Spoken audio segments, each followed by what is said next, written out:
Minantal ko amogo baske wolgo mako o molo tebe ari be no dime yawgol fi beda ila dun dong mi ka yaw dun dong anaka mi taki man kadi. Donc si c'est pas la déclaration faite devant moi avant qu'on m'appelle là pour aller là-bas, je ne peux pas dire autre chose. Depuis ça, je l'ai jamais revu. Parce que si mi joni o wadi goddum godo hara wadale harami Allah men habay. Donc si je dis tout de suite qu'il a fait quelque chose qu'il n'a pas fait, je serai en conflit avec Dieu. Parce que je n'ai pas vu ce que je vois, c'est ce que je dois dire. Ce qu'il a dit, c'est ce que j'ai répété là. Est-ce qu'il était venu au secours des manifestants en détresse?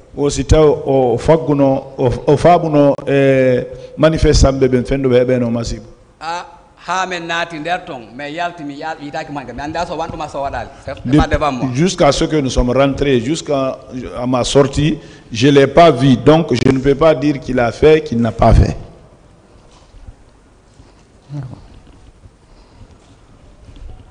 Monsieur Diallo, ceux qui avaient les armes blanches dans le car étaient habillés comment? Ceux qui avaient, parce qu'il a parlé des gens qui avaient des armes blanches.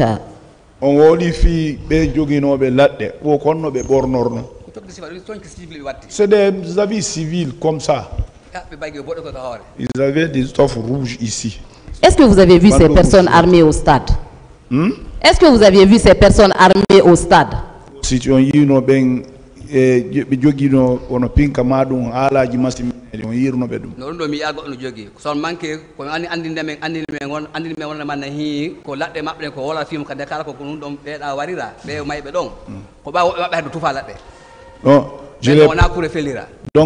ne l'ai pas vu là-bas, mais qu'est-ce qui m'a assuré que ils ont utilisé ces armes? D'autres ont parlé de ces armes blanches-là dans le véhicule. Et les morts, la plupart, c'était les traces de couteaux qui étaient sur leur corps. Ils n'ont pas été tirés par les balles. D'accord. Dans votre procès verbal d'audition, vous avez déclaré qu'il y avait 4 catégories de militaires dont chacune avait un rôle bien précis. Vous comprenez cette déclaration? Procès verbal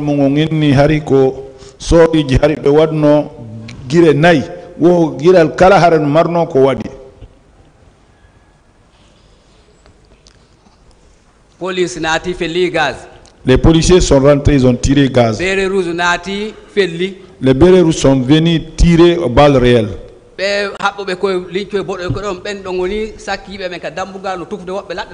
Ceux qui arborent les étoffes rouges ici sont venus barrer les gens, les administrer les coups de couteau. Maintenant,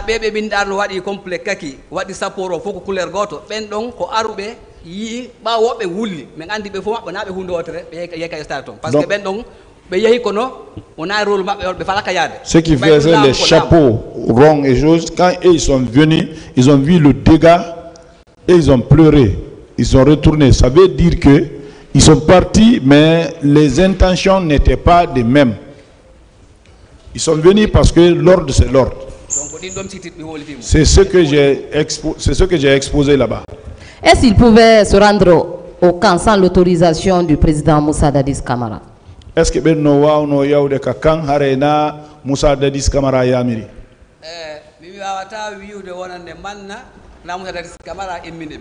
Mais wadata e leydi hala président anda Je goɗɗum waɗata e leydi ko chef d'état on anda goɗɗum waɗata e leydi ko général jo anda goɗɗum waɗata e leydi en tant qu'un colonel ko anda.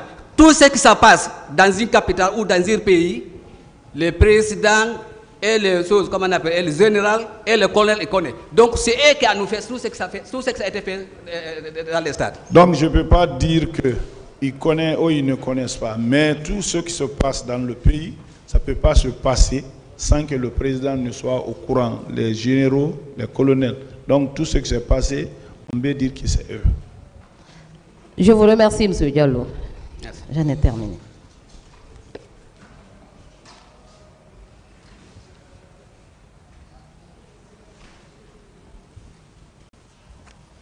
Il n'y a plus de questions. Vous pouvez disposer, M. Diallo. Merci. Merci, M. le Président. remercie certains gens qui nous fait sentiment, si c'est possible. C'est bon, vous pouvez vous asseoir.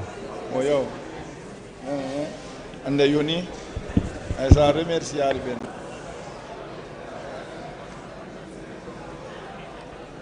Maître Kierno Suleiman.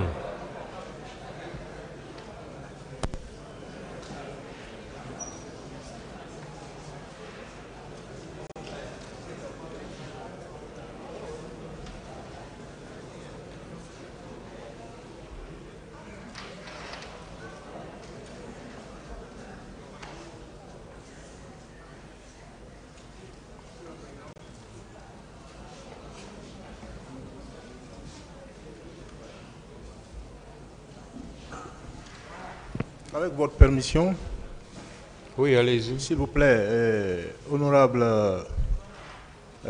membre du tribunal, je voulais faire une observation par rapport à l'intervention de mon distingué confrère qui débouche sur une demande, si vous le permettez. Allez-y. Merci, Monsieur le Président. Il vous souviendra qu'à l'audience du 4 octobre 2022, mon distingué confrère ici présent avait produit des documents, dont un procès verbal de constat, de déclaration affirmative. Et nous avons relevé que dans ce procès verbal, notre distingué confrère fait état de faits qui remonterait au 28 octobre 2009. Des faits qui n'ont absolument rien à voir avec les événements qui se sont déroulés au stade du 28 septembre, le 28 septembre 2009. Notre distingué confrère indique qu'il n'était même pas là le 28 septembre 2009. Il était à l'étranger. Et que le 28 octobre 2009, ils observaient une grève de la faim à Dixine lorsque mon client est venu les trouver là. Donc, il relate par la suite, ils se sont retrouvés au camp Alpha Yaya. La défense de colonel Moussa Tcheboro Kamara estime que ces faits n'ont aucun lien avec les événements du 28 septembre 2009. Quand on parle des événements du 28, on va vous dire tout à l'heure et les jours suivants. Quand on parle des événements du 28 septembre et jours suivants, c'est les 2 ou 3 jours qui ont suivi. Pas un mois après. Aucun lien de connexité, Monsieur le Président. Et mon distingué confrère sait pertinemment qu'il était avec d'autres avocats en ces lieux. Ils n'ont jamais daigné saisir. Cette procédure a commencé depuis pratiquement 2010. C'est en toute connaissance de cause qu'il ne s'est pas présenté devant les juges d'instruction. Parce qu'il savait qu'on allait le renvoyer à mieux se pourvoir. Donc, Monsieur le Président, pour ne pas abuser de vos instants précieux, vous constaterez que les déclarations de notre confrère ne concernent pas la procédure actuellement en cours devant ce tribunal. Vous le renverrez, Monsieur le Président, à mieux se pourvoir. Je vous remercie. Ministère public.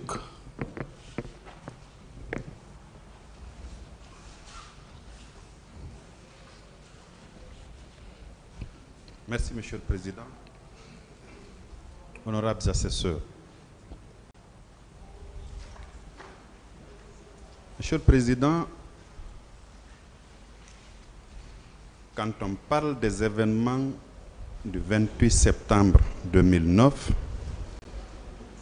il ne s'agit pas exclusivement de ce qui s'est passé au stade et alentour ce jour ou le lendemain. quand vous lirez certaines pièces du dossier, il y a bien entendu des faits qui sont commis au courant du reste du mois de septembre et bien entendu du mois d'octobre. Parce qu'il vous souviendra qu'il y a des victimes qui sont venues ici vous dire qu'elles ont été retenues dans des cachots pendant plusieurs jours durant, ayant été appréhendées au stade et puis conduits soit au camp Alpha Yaya Diallo ou au camp Makambo, ancien camp Koundara. Monsieur le Président, si Maître Thierno Souleymane Baldé, sur la base des dispositions de l'article 4 du Code de procédure pénale, estime qu'il a personnellement souffert des agissements, des crimes ou des délits qui sont commis au stade du 28 septembre, ce même 28 septembre et les jours qui ont suivi, je pense que c'est à bon droit qu'il peut s'adresser à votre tribunal pour demander réparation. Donc, sur la base de cette disposition, le parquet vous fait observer que Maître Thierno Souleymane Baldé est en plein droit de demander justice. Conséquemment, nous requérons qu'il vous plaise l'auditionner. Je vous remercie. Partie civile. Voilà, je vous remercie, Monsieur le Président. Moi, je crois qu'il y a deux choses. La première chose, on vous demande de rejeter sa constitution de partie civile avant même de l'avoir entendue. Moi, je pense que le minimum qu'on puisse accorder quand même à une personne qui vient pour solliciter le droit d'être auditionné, c'est d'abord lui permettre d'être entendu et après, à la fin des débats, que c'est le tribunal qui décidera est-ce que le récit qu'il fait a un lien avec les événements du 28 septembre ou non. Mais avant même qu'on ait pu l'identifier, on bondit pour solliciter qu'il ne soit pas entendu. Moi, je pense qu'il y a un problème à ce niveau. Deuxièmement, Monsieur le Président, concernant les faits, mais nous savons tous que pour protéger les auteurs de ces massacres, plusieurs actions ont été entreprises par le CNDD.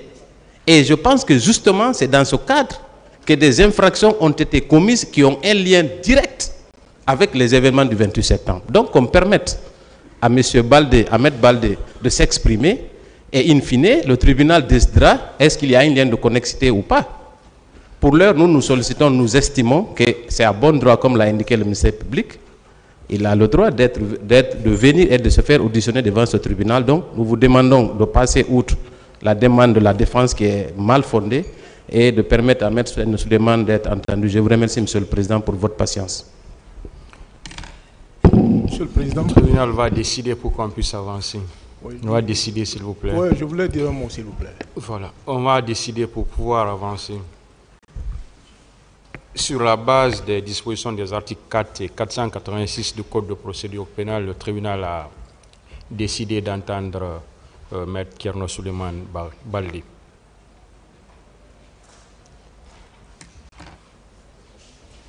Quel est votre nom? Thierno Souleymane Baldé. Vous avez quel âge ou vous êtes né quand? Je suis né le 5 juin 1973 à Fatako, dans la préfecture de Tougué. Profession? Je suis avocat. Où vous êtes domicilié? Je suis domicilié dans le quartier de Kobaya, dans la commune de Ratoma. Alors, dites au tribunal ce qui vous est arrivé. Merci beaucoup, Monsieur le Président, Monsieur les assesseurs. J'ai tenu à venir déposer devant votre tribunal, puisque j'estime que cela est nécessaire et important. Depuis le début de ce procès, il y a beaucoup de choses qui ont été dites. Nous avons dit que ce procès, ce n'est pas juste pour nous les victimes, mais aussi c'est pour l'histoire. C'est la première fois qu'un tel procès est organisé, pas seulement en Guinée, mais dans la sous-région. Donc c'est important que le peuple de Guinée et le monde entier puissent connaître les faits dans leur contexte. que l'histoire soit établie. C'est surtout cette motivation qui me pousse à venir devant vous. Dans mon intervention, je vais essayer de m'exprimer selon la chronologie des faits, pour vous permettre de comprendre les événements qui ont abouti non seulement à mon arrestation, mais aussi à 10 autres jeunes Guinéennes. Je vais commencer par le début. J'ai créé une organisation non gouvernementale qui s'appelle Institut de recherche sur la démocratie et l'état de droit. Je suis revenu en Guinée en 2007, au mois de juin, dans l'objectif justement d'apporter ma modeste contribution pour la consolidation de la démocratie et l'état de droit dans notre pays. Dès le début, quand je suis arrivé, la première chose que j'avais fait à l'époque, c'est de mettre en place une commission pour la révision de la loi relative à la presse. C'est mon ONG avec la participation des journalistes, certains acteurs du secteur académique, qu'on a pu rédiger un draft. Et ce draft a été soumis au niveau du CNT à l'époque. Mais avant cela, durant la période de général Lansana Conté, tout le monde le sait, les élections n'ont pas été organisées d'une manière régulière. L'Assemblée nationale qui était à l'époque en fonction avait dépassé largement le terme de son mandat. Il n'y avait pas une légitimité en tant que telle. Il y avait eu beaucoup de mouvements au sein de l'armée. Il y avait un risque réel qu'il y ait de violence pour la succession de général Lansana Conté à sa mort. Et en voyant ces risques, j'avais décidé de demander à l'époque la démission de général Lansana Conté.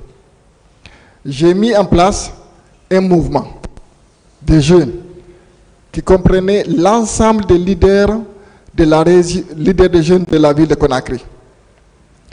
J'ai adressé des lettres au niveau du gouvernement de l'époque, le chef d'état-major de l'armée, les diplomates en fonction en Guinée, tout le monde, les médias. Il était prévu qu'on déclenche un mouvement citoyen si effectivement général Lansana Conté n'avait pas démissionné à l'issue du délai qu'on l'avait demandé. J'avais sollicité les jeunes à l'époque guinéens les plus influents. Je vais citer quelques noms puisque c'est des personnes qui sont là, qui sont vivantes. Il y avait l'actuel président du CNT, M. Dansa Kourouma. Il y avait un certain Abdoulaye Touré. Il y avait un certain Alassane Kamara, qui sont de la société civile. Et Moutar Diallo, que vous connaissez. Il nous a fallu plusieurs semaines pour préparer ce mouvement. J'ai invité l'ensemble des jeunes. On s'est retrouvés à l'époque au niveau du siège du Conox à Belleville. L'ensemble des jeunes, on a rédigé le mémorandum qu'on devait déposer. Chacun des jeunes a signé le mémorandum avec les numéros de téléphone. On a pris le Coran et la Bible. On a géré de ne pas trahir le mouvement que nous allions lancer. Mais malheureusement, après qu'on ait déposé ce mémorandum, il y a eu beaucoup de pression. J'ai eu même certains membres de ma famille qui sont venus à mon domicile pour s'en prendre à moi physiquement. J'ai dû sortir par la fenêtre. Mais je leur ai dit que je ne vais pas trahir le serment que j'avais pris avec les autres jeunes leaders de la région de Conakry. Il y a eu des personnes qui sont venues nous solliciter et nous demander, au lieu de demander la démission de général Lansana Conté, plutôt exiger la démission du gouvernement. Cela aurait pu permettre la formation de notre gouvernement et certaines personnes auraient pu faire partie. Je leur ai dit non. Ce mouvement, nous le lançons pas pour un poste, mais pour essayer de sauver la Guinée. Et s'il le faut, je suis disposé à perdre ma vie, mais je ne veux pas reculer. Malheureusement, j'ai été mis en minorité parmi les leaders qu'on avait mis en place. Ils ont demandé à ce qu'on change le contenu du mémorandum. Maître Baldé, est-ce que vous pouvez... Oui, je vais résumer, Monsieur le Président. Voilà, parce que c'est... Oui, je vais résumer. Voilà. J'ai dit non, je ne change pas le contenu du mémorandum, mais malheureusement, ils m'ont mis en minorité et en fin de compte, j'ai réalisé, puisque j'avais demandé à ce qu'on invite tous les signataires du mémorandum, puisqu'on avait leur numéro de téléphone, et leur demander s'ils voulaient qu'on change le contenu du mémorandum. Ils n'ont pas voulu. Donc je me suis retiré. Et au bout du compte, le mouvement s'est désintégré. Et quelques semaines plus tard, il y a eu des officiers de l'armée qui sont venus me voir. Ils m'ont dit, ah, Maître Baldé, nous avons suivi ce que tu as initié. Nous avons un souci comme toi de voir une transition pacifique en Guinée, qu'il n'y ait pas de violence. Donc nous voulons qu'on puisse travailler ensemble. Je leur ai posé mes conditions. Je dis, si effectivement je dois travailler avec vous, nous allons veiller à ce que cela se fasse pacifiquement, qu'on prenne toutes les dispositions pour éviter qu'il y ait une violence de quelque nature qu'elle soit. Donc pendant 7 mois, on était en train de préparer la succession de M. Général Lansana Conté de son vivant. Les réunions se tenaient dans mon salon. Nous avons envisagé, avec l'implication à l'époque de tous les leaders de l'armée, la plupart. Il y a eu le décès de Général Lansana Conté, on était déjà prêts. Immédiatement, on m'a informé. On m'a demandé de rédiger la première déclaration qui devait être liée à la prise du pouvoir. J'ai écrit cette déclaration. Il y a des officiers qui sont venus la prendre chez moi, alhamdoulilah, à 3 h du matin. Il y avait notamment le général Doumbouya, qui est encore vivant, qui est là, qu'on appelle communément Grandi. Et il y avait un autre officier. Ils ont apporté ce communiqué au camp Al-Faya. Pendant toute la nuit, j'étais en contact à l'époque. Général Toto, un certain officier, Général Korka, qui est décédé, et puis Général Matirin, Bangoura, qui est encore vivant, qui est là. Le communiqué, il y a eu un changement juste au niveau du nom, et là aussi 2 mots. Sinon, le communiqué que j'ai rédigé, le premier communiqué que le monde entier, la Guinée a entendu, c'est moi qui l'ai rédigé. Il y a le capitaine Moussa Dadis Camara qui est là. On peut lui demander. Et les autres. L'idée du vice-président, ce sont mes idées. Je l'ai fait pour une simple raison. Est-ce que vous pouvez, s'il vous plaît, vous pouvez en venir au fait maintenant, au fait véritable, s'il vous plaît. Donc, si vous me permettez, cette transition, c'est important pour que vous puissiez connaître le contexte. Donc, l'idée, c'était justement qu'on ait chaque région de la Guinée qui soit représentée au sein du pouvoir pour avoir un équilibre et surtout éviter qu'il y ait de violences et de tensions. Il y a eu les 2 vice-présidents qui ont été nommés, un 3e vice-président devait être nommé, et à l'époque, la question était de choisir entre Général Bachir Diallo, qui est actuel ministre de la Sécurité, ou Général Korka. Les autres ne sont pas passés. Je m'arrête là. C'est pendant les premiers mois, je faisais partie de la commission de rédaction d'abord du CNDD, ensuite la commission juridique et rédaction du CNDD. J'ai observé ce qui s'est passé, c'est lorsque capitaine Moussa Dadis Camara à l'époque a fait son discours à Boulbiné. J'étais avec colonel Akoy, qui est l'actuel secrétaire général du stade de Ndongo.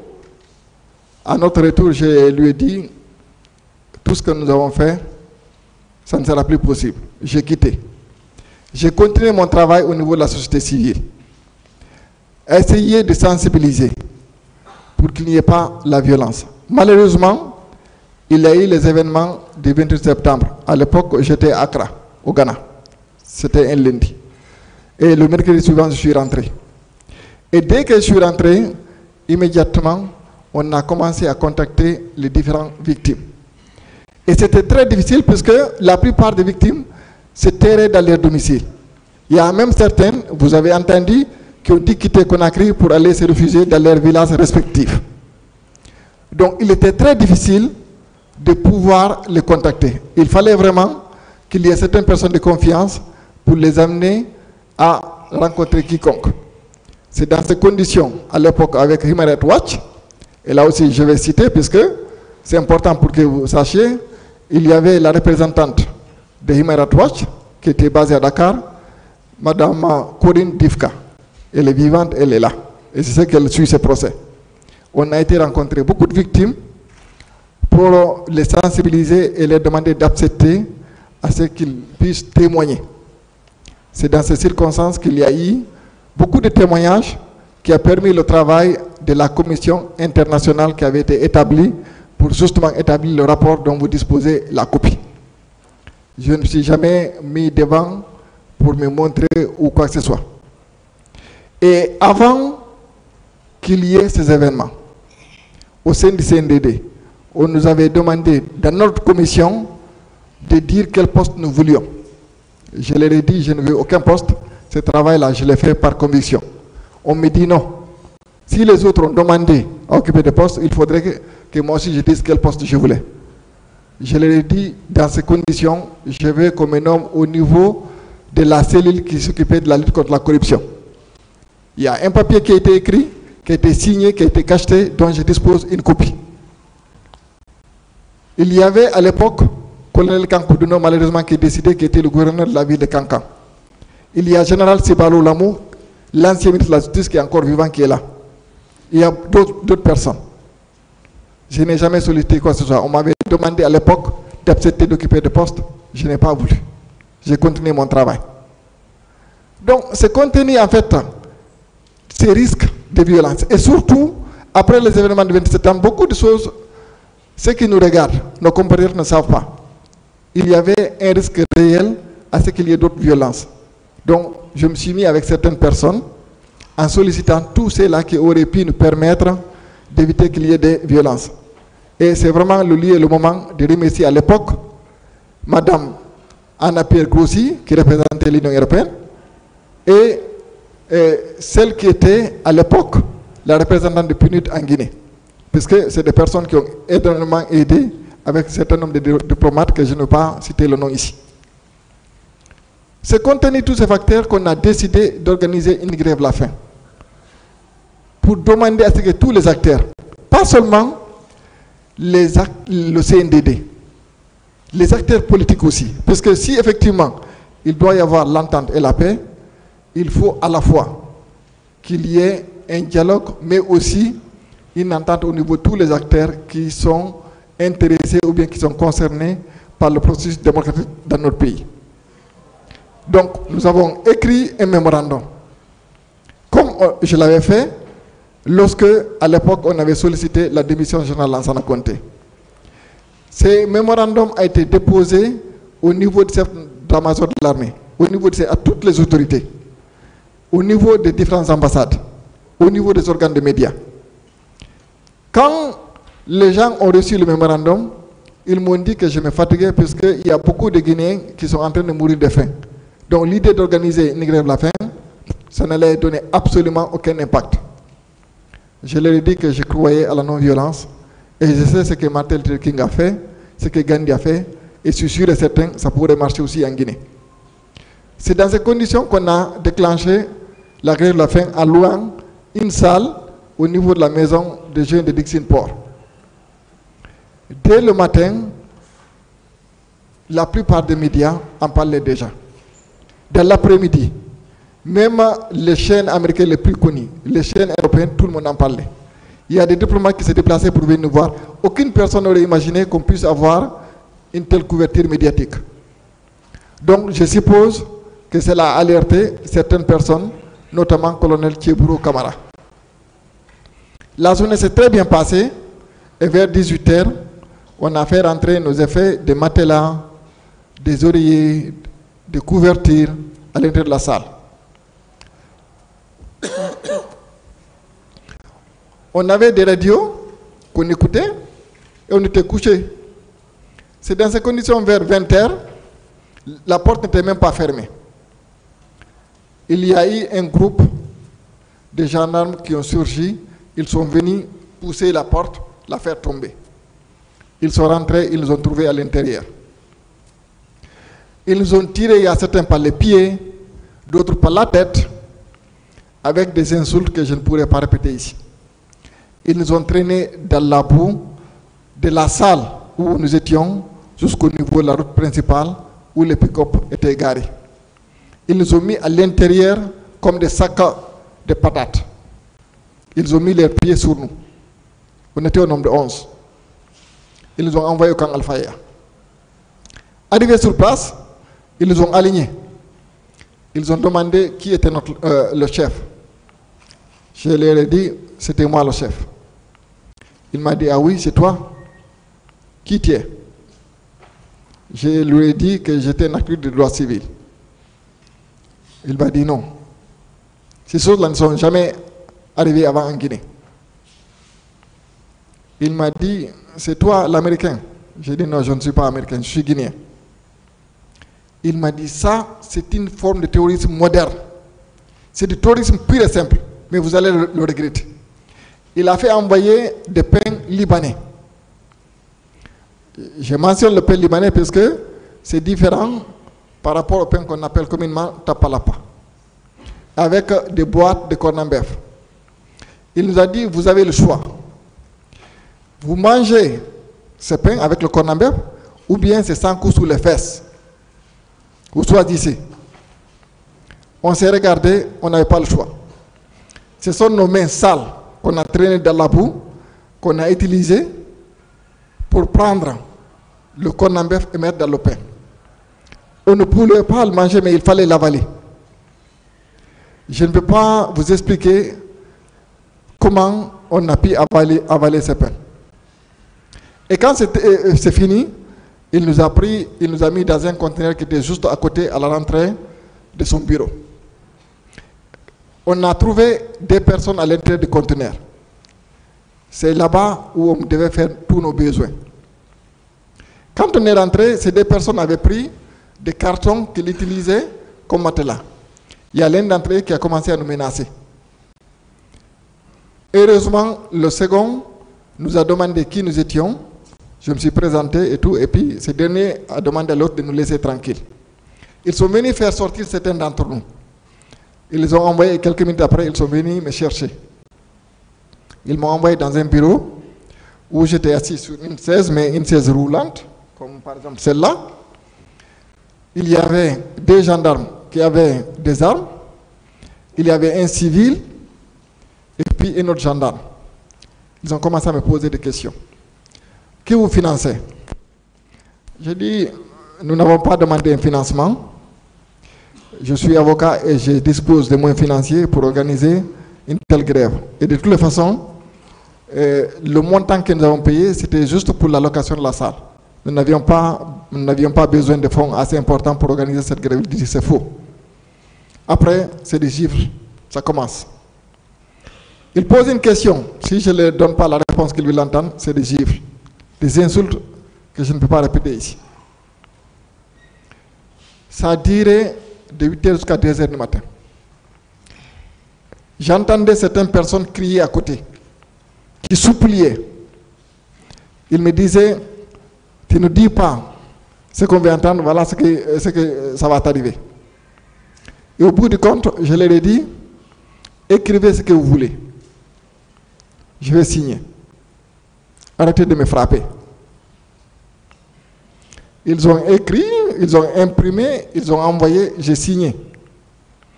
Malheureusement, il y a un des gendarmes qui a continué encore à me frapper. Et il y a l'un d'entre eux qui a dit non, non, arrête, ne le frappe plus. Ils m'ont pris pour me ramener dans le conteneur. Mais avant d'aller, quand ils ont arrêté de me frapper, au moment où il est imprimé la copie du procès verbal, un des civils qui m'interrogeait, c'était quelqu'un qui me connaissait parfaitement bien, qui avait participé à certaines des conférences que j'avais organisées au niveau de la salle de Mouna Internet sur la non-violence. C'est en ce moment il m'a dit, M. Baldé, j'ai dit, tu me connais et puis tu me traites comme ça. Et le second gendarme, je le dis ici, c'est aussi une personne qui me connaissait parfaitement, puisqu'il vient de Kona, à Tougué. Il était avec Thiebro, on peut retrouver son nom. Je l'ai rencontré après dans le bureau du procureur de Dixine, Ndiaye. Je le vois, je peux le reconnaître physiquement. Il faisait partie, il était dans la salle. Ils m'ont ramené dans le conteneur. La seule chose qui nous a sauvés, puisque avant que je ne déclenche la grève de la faim, j'avais pris soin de donner certains numéros de téléphone à 3 personnes différentes. Je leur ai dit, je ne pense pas qu'on va s'attaquer à nous puisqu'on organise une grève de la faim, mais au cas où, voilà ces numéros, appelez-les, demandez-les d'intervenir, on a été arrêtés. Il y avait notamment des numéros de téléphone concernant certains sénateurs aux États-Unis, certaines personnes au sein des Nations Unies, la CEDEAO, et heureusement, une fois qu'on a été arrêté, les gens sont informés, là aussi, que ce soit les Nations Unies, que ce soit la CEDEAO, que ce soit les États-Unis. À l'époque, la France finançait la construction du pont 8 novembre. Ils ont arrêté le projet puisqu'on a été arrêté. C'est des faits. C'est sous cette pression que le capitaine Moussa Dadis Camara a envoyé le colonel Diaby qui est là, avec M. Koutoubou Sano, pour nous faire libérer au camp Al-Faya. Quand ils sont venus le matin, ils nous ont fait sortir du conteneur. M. Koutoubou Sano s'est adressé à moi. Il m'a dit, maître, c'est capitaine Dadis qui nous envoie. Il a compris le message que vous avez voulu transmettre. Nous allons s'asseoir avec les leaders, on va trouver une solution. Mais arrêtez la grève de la faim et on va vous envoyer à l'hôpital. C'est en ce moment qu'ils nous ont pris, on nous a envoyés à Donka, parce qu'il y avait certains qui étaient blessés. Moi, par exemple, j'avais le visage gonflé à cause des gifles. Et puis certains égratignures, on nous a envoyés, on nous a fait aligner au niveau de l'hôpital Donka. On a été consultés et on a eu des pansements. Ensuite, M. Koutoubou Sano nous a envoyés à côté du pont 8 novembre, il y avait un restaurant là-bas. Bon, moi, j'ai vraiment pas pu avaler quelque chose. Il y a certains qui ont mangé un peu. Ensuite, il nous a dit, bon, il y a un capitaine de disque qui voulait vous rencontrer, on va aller au camp Al-Faya. On a été, mais il y avait d'autres rencontres avec le capitaine Moussa Dadis Camara. On attendait un certain temps, j'ai dit non, moi je suis fatigué, il faut que je rentre. Il nous a dit, ok, rentrez, demain matin, vous allez revenir. Donc, on a quitté le camp, on est rentré, il n'y a jamais eu d'autres rencontres. Il m'a fallu plusieurs mois, et jusqu'à ce stade, quel que soit l'endroit où je suis, quand on pousse très fort une porte, dans ma tête, ça déclenche immédiatement, j'ai peur, automatiquement. Ce que le colonel Moussa Djebrou nous a fait, je n'aurais jamais pu imaginer qu'un être humain puisse faire un autre humain, alors que tout ce que j'avais fait, c'est de solliciter à ce qu'il y ait un dialogue, qu'il y ait des négociations, qu'il n'y ait pas la violence. Qu'aucun Guinéen ne soit tué. C'est tout ce que j'avais sollicité. Et au sein du CNDD, je sais aussi qu'il y a beaucoup de gens, c'est après qu'ils nous ont arrêtés qu'ils ont été informés. Parce que je suis devant vous ici, comme je vous ai dit, je vais rétablir les faits et l'histoire. Capitaine Moussa Dadis Camara, dès le lendemain de prise du pouvoir, je l'ai rencontré et il m'a posé la question. Il m'a dit, Bet Baldé, vous pensez que ça va prendre combien de temps pour revenir à l'ordre constitutionnel? Je lui ai dit, ça dépend. Il m'a dit, non, combien de temps? J'ai dit, une année. Il m'a dit, on va le faire. Et je sais, malgré tout ce qui s'est passé, à l'époque, il avait la volonté d'organiser des élections pour rendre le pouvoir aux civils. Ça, j'ai la certitude, puisque au début, on a eu plusieurs entretiens. Quand ils ont demandé à nommer le Premier ministre, ils ont envoyé le nom. J'ai dit non, on ne peut pas nommer un Premier ministre sans définir ses prérogatives. Il a dit, dites-les d'écrire et d'envoyer. Quand on a envoyé, ils n'ont pas changé une virgule. Malheureusement, comme certains l'ont dit ici, il y a certaines personnes qui l'ont induit en erreur. Il y a un certain nombre de détails dont je ne vais pas revenir ici, parce que je sais qu'il y a d'autres personnes qui attendent et il y a des questions qui vont être posées. Mais je voulais, en quelques mots, raconter ça pour que les Guinéens sachent. Il y a un certain nombre de personnes qui ont œuvré pour cette transition. On n'a pas sollicité ni l'argent ni le pouvoir. Mais on a une satisfaction morale et aucune personne ne peut la lever. On a apporté notre modeste contribution pour qu'il y ait la paix et la quiétude sociale en Guinée. Et ça, je voulais que ce fait-là soit rétabli. Je vous remercie, Monsieur le Président. Quand est-ce que ces faits sont passés? Ces faits sont passés exactement le 28 octobre 2009, jour pour jour, 4 semaines après les événements du 28 septembre. Et pourquoi cette grève de la faim? La grève de la faim était destinée à mettre la pression sur à la fois les leaders politiques, mais aussi l'armée qui est au pouvoir, pour qu'il n'y ait plus de violence, pour qu'il y ait le dialogue. Je l'ai dit un peu plus tôt, il y a beaucoup de gens qui ne pensaient pas que ça aurait pu avoir un impact. Mais on l'a vu ce qui s'est passé en Inde avec Gandhi. On a vu ce qui s'est passé aux États-Unis avec Martin Luther King. Et j'y croyais énormément qu'avec la non-violence, on peut obtenir des résultats. Et je sais, si effectivement, Colonel Thiebro Camara nous avait laissé aller à terme de notre grève de la faim, ça aurait pu avoir un impact beaucoup plus considérable. Ministère public, question.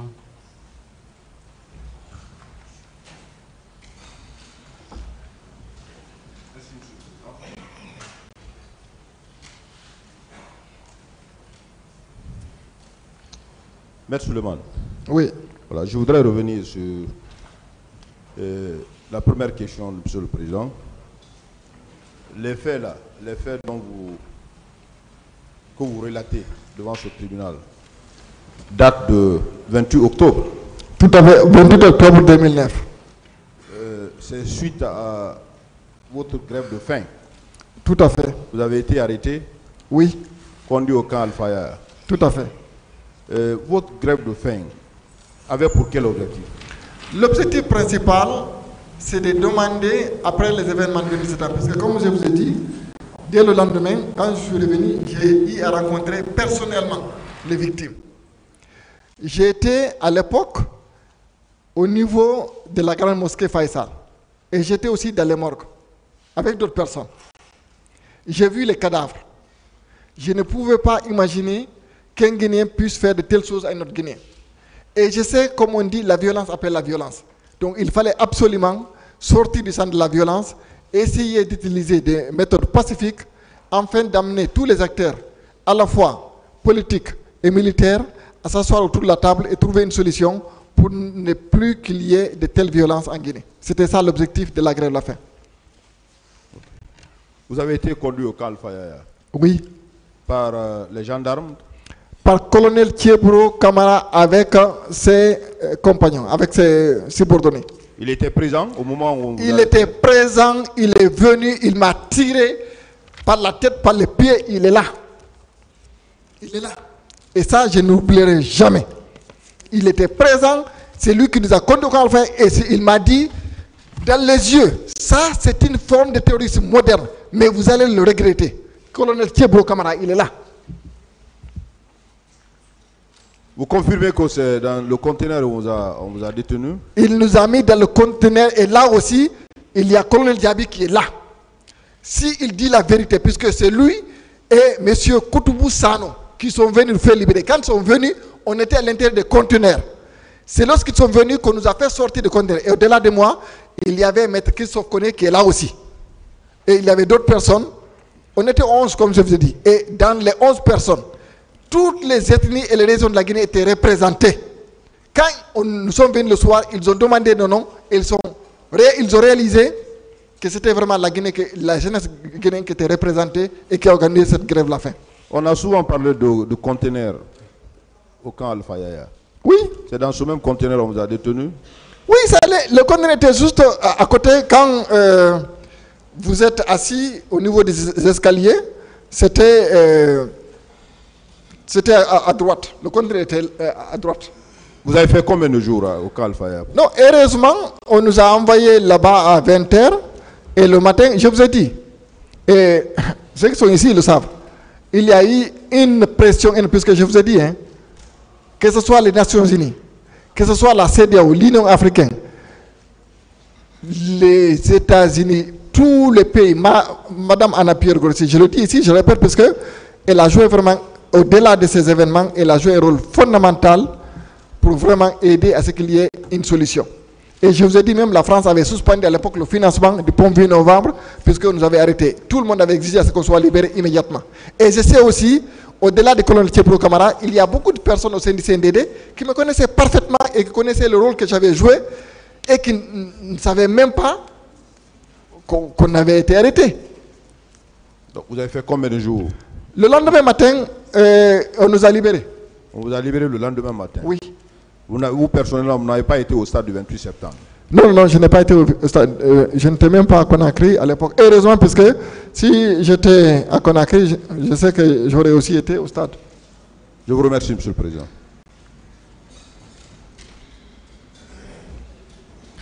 Merci, Monsieur le Président, distingué assesseur. Maître Baldé, au départ, donc, vous étiez avec le CNDD? Tout à fait. Et je le dis et je me garde de citer certains noms, puisqu'il y a certains militaires qui sont encore en fonction aujourd'hui. Mais je l'ai dit, il y a le colonel Mathurin Bangoura qui est à la retraite. Le général Mathurin Bangoura, il est là. Il est vivant, puisque le lendemain, quand je suis venu au camp Alpha, c'est la première personne que j'ai rencontrée. Il a appelé notamment le général Sibalo Lamy qui est là. Il a dit, vous allez avec Maître Baldé. Et je vous ai dit, le premier jour, pendant 3 semaines, je n'ai pas dormi plus de 4 heures. Puisque tous les actes qui étaient écrits et signés, j'étais impliqué, je faisais partie de la commission de rédaction, c'est-à-dire la commission juridique à l'époque. Donc, ce que je veux comprendre, au départ, vous étiez avec le CNDD. Tout à fait. Vous avez pris part à la rédaction des textes qui ont régi la transition. Le premier communiqué et les différents décrets, oui, j'ai pris part. Et pourquoi finalement vous avez quitté le CNDD? J'ai quitté le jour où Capitaine Moussa Dadis Camara a fait son discours à Bilbiré. Puisqu'on avait, avant qu'il y ait la prise de pouvoir, et même après la prise de pouvoir, il y a eu des engagements qui ont été pris de rendre le pouvoir aux civils. Et là aussi, il y a une réunion qui était organisée entre les militaires, notamment à l'époque, général Toto Camara, général Mathurin Bangoura, pour ne citer que c'est là, parce que le général Mathurin est là, avec un certain nombre de diplomates. Il y a eu, puisque dans le communiqué, c'était indiqué, il devait y avoir à la fois des civils et des militaires pour conduire la transition. Et là aussi, je le dis, pour une question, puisqu'il y a certaines personnes qui peuvent dire que je raconte des histoires. Monsieur Nabi Kamara, qui est l'actuel directeur du centre de formation du ministère de la Justice, il était présent dans cette réunion. Il est là, il est vivant. On avait exigé à ce qu'il y ait à la fois des civils et des militaires, et il y a des engagements qui sont pris, et ces engagements devaient être respectés. Et c'est puisque le capitaine Moussa Dadis Camara, ce jour-là, a menacé d'ôter sa tenue et de se présenter. J'ai dit, c'est foutu, puisque ce n'est pas l'engagement qui a été pris, et moi, je ne peux pas m'associer si effectivement l'idée et les engagements de départ qui avaient été pris ne seront pas respectés. Ce jour-là, je suis venu, j'étais avec le colonel Akoy, il est actuellement le secrétaire général du stade de Nongo. J'étais avec lui, on est revenu au bureau, j'ai pris mon sac et depuis ce jour-là, je n'ai jamais plus remis mes pieds au niveau du Petit Palais, l'actuel Palais de Nation. Bien, votre poste, est-ce que vous avez été effectivement nommé? On m'a sollicité 2 fois de rentrer dans le gouvernement. Oui, vous avez demandé un poste? J'ai demandé, quand ils m'ont dit tout ce qui était dans la commission, il fallait qu'ils disent quel poste ils voulaient. Par exemple, colonel Kankoune, vous avez demandé à ce que vous soyez au niveau de la cellule de lutte contre la corruption. On vous a nommé là-bas? Non. D'accord. C'est pas pour cette raison. On m'a dit, quand j'ai sollicité, il y a certaines personnes qui l'ont dit que je ne serais pas bien là-bas. Donc, est-ce que c'est pas pour cette raison que vous avez quitté le CNDD? Non, mais ça s'est passé au début. Et j'ai quitté le CNDD bien après. Bien. Et Il n'y a pas eu d'antécédent entre vous et ces membres du CNDD?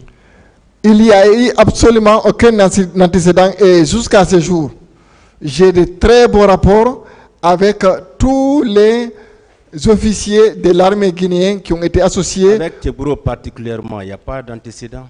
Non, il n'y a aucun antécédent entre moi et lui, pas à ma connaissance en tout cas. D'accord. Et quels sont les officiers dont vous aviez remarqué la présence lors de votre incarcération au camp? Il y avait en fait que c'est le colonel Tchebro Camara et ses hommes. C'est les deux, puisque même quand on a été libéré, je sais qu'il y a certains officiers qui sont venus me voir et me disent, mais Baldé, il a fait n'importe quoi. Si par exemple, quand il nous a arrêtés. Tchebro et qui? Non, il y avait que le colonel Tchebro, et puis comme je vous ai dit, il y a un gendarme, il est de Kona Tougué. Il était avec le colonel Tchebro, et lui, c'est lui-même qui s'est présenté à moi le lendemain. Il me connaissait quand j'allais à la baie en vacances. J'ai descendu, c'est un de ses frères. Il me connaissait, mais malgré tout ça, ils m'ont torturé. D'accord. Tous les 11 ont subi le même sort? Il y a certains jeunes qui ont été torturés, d'autres pas. Quand on est sorti, il y a certains qui racontaient, par exemple, dans le procès verbal que j'ai déposé, il y a un jeune qui était avec nous, qui avait aussi été torturé, et il le raconte. Il y a certaines personnes qui n'ont pas, en fait, je pense que c'était surtout moi, comme on disait, j'étais le chef, qui a subi surtout beaucoup plus de tortures. Bien. Qui d'autre peut venir parler comme vous de cette affaire? Non, pas. Il y a beaucoup de personnes. Il y a. Les 11 là, ils sont tous là? Les 11, bon, il y a certains avec qui je suis en contact. Par exemple, Christophe Koné, il était avec nous. Bon, il n'était pas dans la salle. Et puis dans la salle là, il y a un jeune qui est dans la salle. Lui aussi, il était avec nous. Dans cette salle, ici, là. Il faisait partie des 11. Oui, il faisait partie des 11. Comment il s'appelle? Il s'appelle Kali Diallo. Il est là. Et puis au-delà de lui, il y a Tcherno Ahmad Diallo. Il y a un certain. Qui? Tcherno Amadou. Tcherno Amadou Diallo. Parce que vous dites que toutes les composantes de la Guinée étaient parmi les 11. Oui, toute la composante. Je vous ai dit, la Haute-Guinée, la Moyenne-Guinée, tout le monde. Tcherno Amadou Diallo et qui d'autre? Il y avait un certain Sekou Doré. Sekou Doré. Vous savez où il est? Je sais qu'il est là. Il y avait un certain... Bon, il fait partie de la société civile. Sekou Doré. Oui, il fait partie de la société civile. Il était avec B.C. Dansa Kourouma. Il est là. Et puis au-delà de lui, il y a un certain... Diallo, Tcherno Amadou Diallo, Sekou Doré étaient parmi les 11. Oh, non, Tcherno Amadou Sow, pardon. Tcherno Amadou Sow, pas Diallo. Tcherno Amadou Sow. Ils étaient parmi les 11. Oui, il était parmi les 11.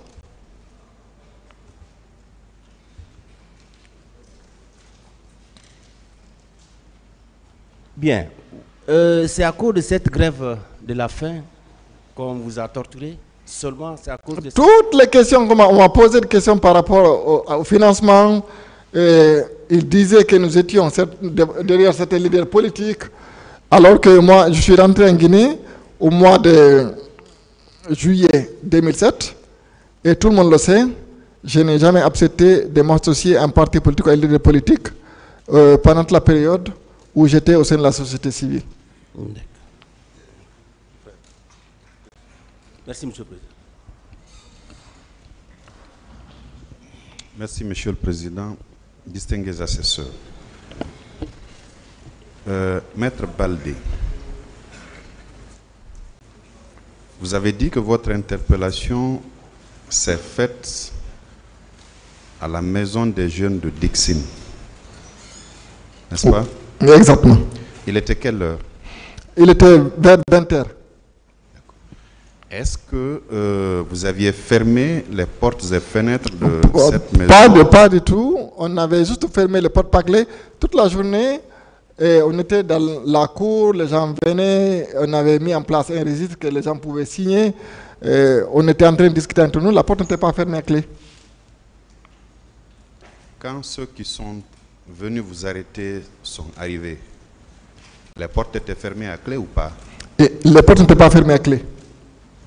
Mais ils ont défoncé les portes. Ils n'ont pas essayé d'ouvrir avec la serrure, ils ont défoncé les portes. Comment on vous a exfiltré de là?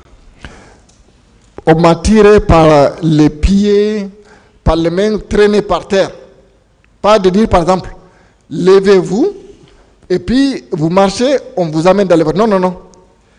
On nous a tiré par les pieds, certains par les cheveux, par la tête, c'est par terre, jusqu'au niveau de pick-up. Ensuite, on nous a mis à l'intérieur. Quand vous êtes arrivé au camp Alfaya et Diallo, vous a-t-on interrogé avant de vous mettre dans le conteneur ou c'est après? C'est après. Quand nous sommes arrivés, Colonel Thiebro nous a alignés. Il a demandé qui était le chef. Je lui ai dit que c'était moi. Il a dit oui. Ça, c'est une forme de terrorisme moderne. Il a envoyé le pain et le corn en bœuf. Il nous a donné le choix de manger ou bien sans coup sous les fesses. Donc, on a avalé. Le choix est vite fait. Vite fait. On a avalé. Et c'est après qu'on a avalé, c'est en ce moment qu'il nous a mis dans le conteneur. Tous. Celui qui procédait à l'interrogatoire, était-il un officier de police judiciaire ou c'est juste un gendarme qu'on a mis pour la circonstance qui devait vous interroger? Non, c'est pas un officier de police judiciaire. Excusez-moi, je n'ai pas fini. Ou bien c'est M. Moussa Thiebro lui-même en personne qui s'est occupé de votre interrogatoire, qui vous a donc interrogé? Non, non, c'est pas lui qui m'a interrogé. C'est quand je suis rentré dans la salle, il y avait des gendarmes comme ça qui sont arrêtés l'un côté avec les armes.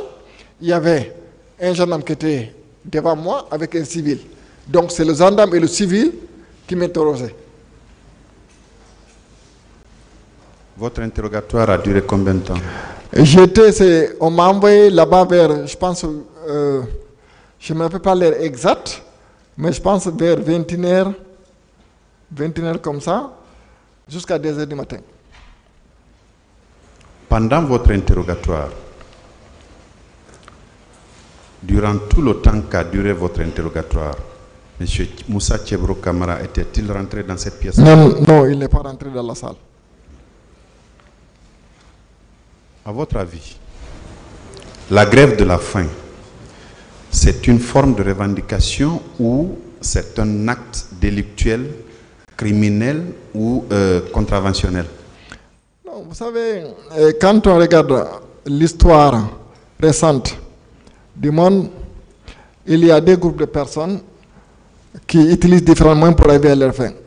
Il y a ceux-là qui sont contre la violence, donc il faut utiliser des méthodes pacifiques, et ceux-là qui utilisent la violence. Et nous, compte tenu du contexte de l'époque, on a dit qu'il faut utiliser la non-violence. La grève de la faim, on ne fait du mal à personne. On organise notre grève de la faim, et là aussi dans un endroit public où on ne nuit à aucune personne. On n'aurait jamais pu imaginer que cela puisse nous conduire au camp Alfaya. Votre procès verbal, enfin, d'interrogatoire entre griffes, vous l'aviez signé? Je l'avais signé. Dans quelles conditions vous l'aviez signé? Quand à 2h du matin, compte tenu des douleurs que je subissais, parce que ceux qui me connaissent le savent, je suis une personne qui ne cède pas facilement. La douleur, je la supporte. Lorsque j'étais tout petit, j'ai tombé assez malade. Vous l'avez signé, excusez-moi, monsieur Maître Baldé, de vous interrompre. J'ai signé puisqu'on m'a forcé à signer. Enfin, j'ai demandé à ce qu'ils écrivent et que je signe. Puisque je me suis dit, en signant ce procès verbal, les gifles et les insultes vont s'arrêter. Pendant votre interrogatoire, on vous injuriait et puis on vous giflait également? On m'injuriait, c'est des injures que je ne peux pas répéter devant ce tribunal. On vous giflait aussi? En même temps. Chaque question, s'ils ne sont pas satisfaits, c'est paf, paf. Et puis la 16 tournait des fois. Il tirait la 16 encore.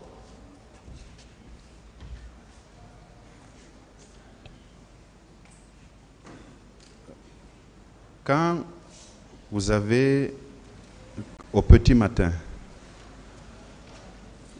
comment vous êtes sorti de là, dans ce conteneur-là?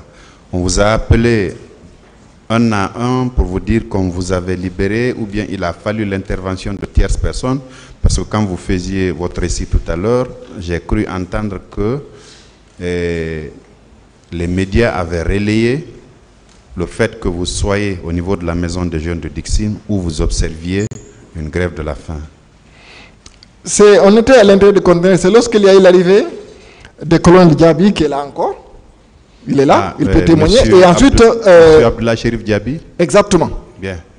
Et il est venu avec M. Koutoubou Sano.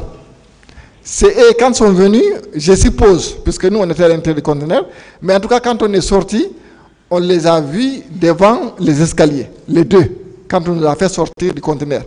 Et c'est là où M. Koutoubou Sano nous a informé qu'il a été envoyé par Capitaine Dadis Camara pour nous faire libérer, et il nous demande à ce qu'on arrête la grève de la faim et qu'une solution sera trouvée par rapport à nos revendications.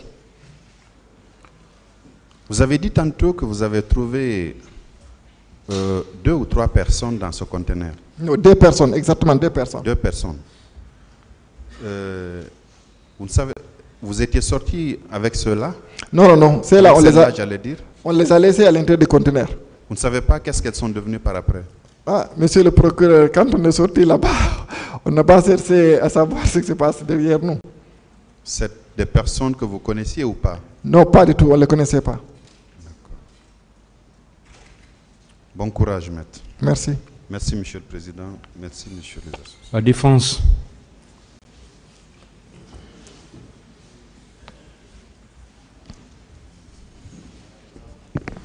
Merci, monsieur le président. Maître Baldé. Oui. Très bien. Et vous confirmez avoir participé activement à la prise du pouvoir après le général Lansana Conté? Tout à fait. Et reconnaissez-vous être l'auteur du communiqué qui a été lu? Exactement. Il y a peut-être, je précise, il y a peut-être 2 mots au niveau du nom du CNDD qui ont été changés. Sinon, même pas une virgule a été changée par rapport au communiqué que j'ai rédigé. Général Doumbouya, qu'on appelle communément Grandé, avec un autre officier, ils sont venus chercher le communiqué chez moi à 3 h du matin. Et c'est le même communiqué qui a été lu à la radio nationale. En d'autres termes, tous les membres du CNDD vous connaissent personnellement pour avoir été un acteur actif dans la prise du pouvoir. Je ne dirais pas tous les membres du CNDD, puisque là aussi, il y a une précision que je dois apporter. Par exemple, quand il y a eu la prise du pouvoir, il y a certains, ils ont demandé à ce qu'on établisse la liste des membres du CNDD. On a commencé à établir la liste, et malheureusement, il y a des personnes qui venaient, qui disaient, ah, mets mon nom, mets le nom de mon ami, mets le nom de mon cousin, ainsi de suite. On s'est retrouvé avec plus de 200 personnes. Et au bout du compte, il n'y a aucune liste qui a été faite. Si vous regardez la liste, vous ne verrez jamais mon nom. Et la plupart des gens qui ont joué vraiment un rôle clé, vous ne verrez pas leur nom dans la liste du CNDD. Puisque après, on a dit, écoute, on laisse tomber. C'est vous qui avez établi cette liste? C'était la commission dont j'étais membre qui devait établir cette liste. Mais comment pouvez-vous expliquer que vous fassiez partie des acteurs majeurs de la prise du pouvoir par le CNDD et que vous n'ayez obtenu aucun poste de responsabilité? Je n'ai pas sollicité obtenir un poste. Et là aussi, il y a certains groupes des officiers qui sont venus me voir chez moi. Quand il y a eu le décès de M. Nabi, qui était à l'époque ministre contrôle d'État, ils sont venus me demander à ce que j'accepte qu'on propose mon nom. Pendant 2 heures, ils étaient dans mon salon. Et c'est des personnes qui sont vivantes, qui sont encore ici. J'ai dit que je ne pouvais pas le faire. Et parmi ces personnes, il y a colonel Dougo, qui est encore vivant, vous pouvez le demander. Il y a certaines personnes, je ne vais pas citer leur nom, mais ceux qui sont à la retraite, je sais qu'il n'y a pas trop d'enjeux. Donc, il y a colonel Dougo qui est là, qui est encore vivant, vous pouvez lui demander. Est-ce que... Bon, moi, par exemple, j'aurais du mal à vous croire par rapport à cela, parce que quand on mène de telles actions, on s'attend toujours à une contrepartie. Donc, vous avez abattu tous ces boulots sans vous attendre à une contrepartie? Maître, au-delà du travail que je fais justement à l'époque, au niveau du CNDD, même dans mon travail de tous les jours en tant qu'acteur de droits de l'homme, vous pouvez demander, depuis que je suis revenu en Guinée en 2007, tous les dossiers que j'ai ici, je ne demande pas un centime à quiconque. Je le fais gratuitement. Comme vous le savez, même pendant le régime de M. Alpha Condé, j'étais frappé, on m'a fait beaucoup de choses, je n'ai jamais renoncé à mes activités et je n'ai jamais sollicité un centime à quiconque. Pas une seule fois. Je n'ai pas besoin de rentrer dans certains détails, mais je fais ce travail par conviction, pas pour une question d'intérêt. Si je voulais effectivement travailler pour de l'argent, ce n'est pas en fait ces activités de l'homme que je l'aurais fait, et je me serais pris aussi autrement. Est-ce que vous ne voyez pas que certaines personnes peuvent être tentées de dire que vous étiez frustré pour n'avoir pas eu des contreparties dans la prise du pouvoir, que c'est ce qui vous aurait braqué contre le CNDD? Vous ne pouvez pas, vous n'imaginez pas? Maître, je vous donne encore un autre exemple. Quand on nous a transférés au niveau du Petit Palais, quand nous sommes venus, nous avons été les premiers à rentrer dans le bureau du général Lansana Conté après sa mort. On a trouvé à l'époque 2000 tennis qui avaient été offerts à la Guinée par la Libye. Ils ont divisé les tennis et chacun d'entre nous devait avoir 200 tennis. Moi, je suis un civil. On m'a dit ça, c'est ta part. J'ai dit non. Moi, je suis un civil, je n'ai pas besoin de tennis. Il me dit, tu peux donner ou vendre. J'ai dit non. Vous prenez, vous divisez entre nous. Même le ticket de carburant. Et là, Demba Fadiga, qui était le député uninominal de Kindia. Il est vivant, il est là. Colonel Akoy, il est là. Général Sibalolamou, il est là. Il y a d'autres personnes que je ne vais pas citer parce qu'il y a certains qui sont encore en fonction. Demandez-leur si je n'ai jamais accepté même le ticket de carburant pendant toute la période qui était au CNDD. On nous a envoyé les tickets. Mais même pas quand il a envoyé le ticket, je leur ai dit, partagez entre vous, je n'en ai pas besoin. Ils sont vivants, ils sont encore là. Okay. Vous avez eu à faire état d'une certaine méfiance de la part des victimes que vous aurez encouragé et à accepter de venir vers la Cour. Alors, qu'est-ce qui expliquait la méfiance de ces victimes? C'est la peur. C'est la peur. Il y a beaucoup d'entre eux. Après les événements de 28 septembre, comme certains l'ont dit ici, il y avait une opération de ratissage. Et ça durait plusieurs semaines, hein. Contrairement à ce que certaines personnes voudraient faire croire. Non, ça durait même au-delà des mois. Donc il y a plusieurs personnes qui ont quitté Conakry pour aller à l'intérieur. Mais il y a certains même qui ont été sortis du pays. Et ça aussi, une fois de plus, les mémoires sont encore fraîches. Il y a certains détails que je ne pourrais pas donner ici. Il y a certains, je sais comment on a fait pour les aider à sortir de la Guinée. Bon, venons-en à la grève de la faim. Alors, cette grève-là, vous étiez au nombre de 11, vous l'avez dit. Tout à fait. Très bien. Moi, je voudrais connaître vos revendications et quels étaient les rapports entre vos revendications et les événements du 28 septembre. La grève de la faim, on l'a organisée suite au massacre qu'il y a eu au 28 septembre et suite au ratissage et à la destruction des biens privés. Les violences continuent encore. Donc il fallait à un moment donné... C'était pour dénoncer les exactions perpétrées au stade. Exactement. Et les jours qui ont suivi. Exactement. C'était ça l'objectif. Et puis, solliciter à ce qu'il n'y ait plus de violence. Et pour qu'il n'y ait plus de violence, il faut nécessairement que les acteurs politiques et ceux qui étaient au pouvoir puissent s'asseoir autour de la table, négocier et trouver une solution. Donc, nos exigences ne s'adressaient pas uniquement à l'époque aux membres du CNDD, mais aussi aux acteurs politiques, afin qu'il y ait vraiment une entente pour éviter qu'il y ait encore d'autres violences. Et là, il y a une chose aussi que je vais préciser. On verra comment l'avenir nous en dira davantage, mais il y a encore certaines informations qu'on ne peut pas divulguer à ce stade-là.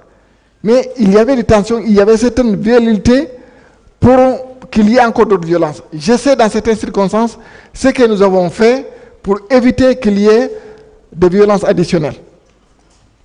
Donc il fallait absolument qu'il y ait une prise de conscience, afin qu'on puisse trouver un terrain d'entente et qu'au bout du compte, qu'il y ait une justice pour les victimes, sans pour autant que ce soit quelque chose qui soit beaucoup plus douloureux par rapport à ce que nos concitoyens ont vécu au stade. Et vous avez parlé de maître Koné, Christophe, hein? Tout à fait. Christophe Labilé Koné. Oui. Il faisait partie des 11. Tout à fait.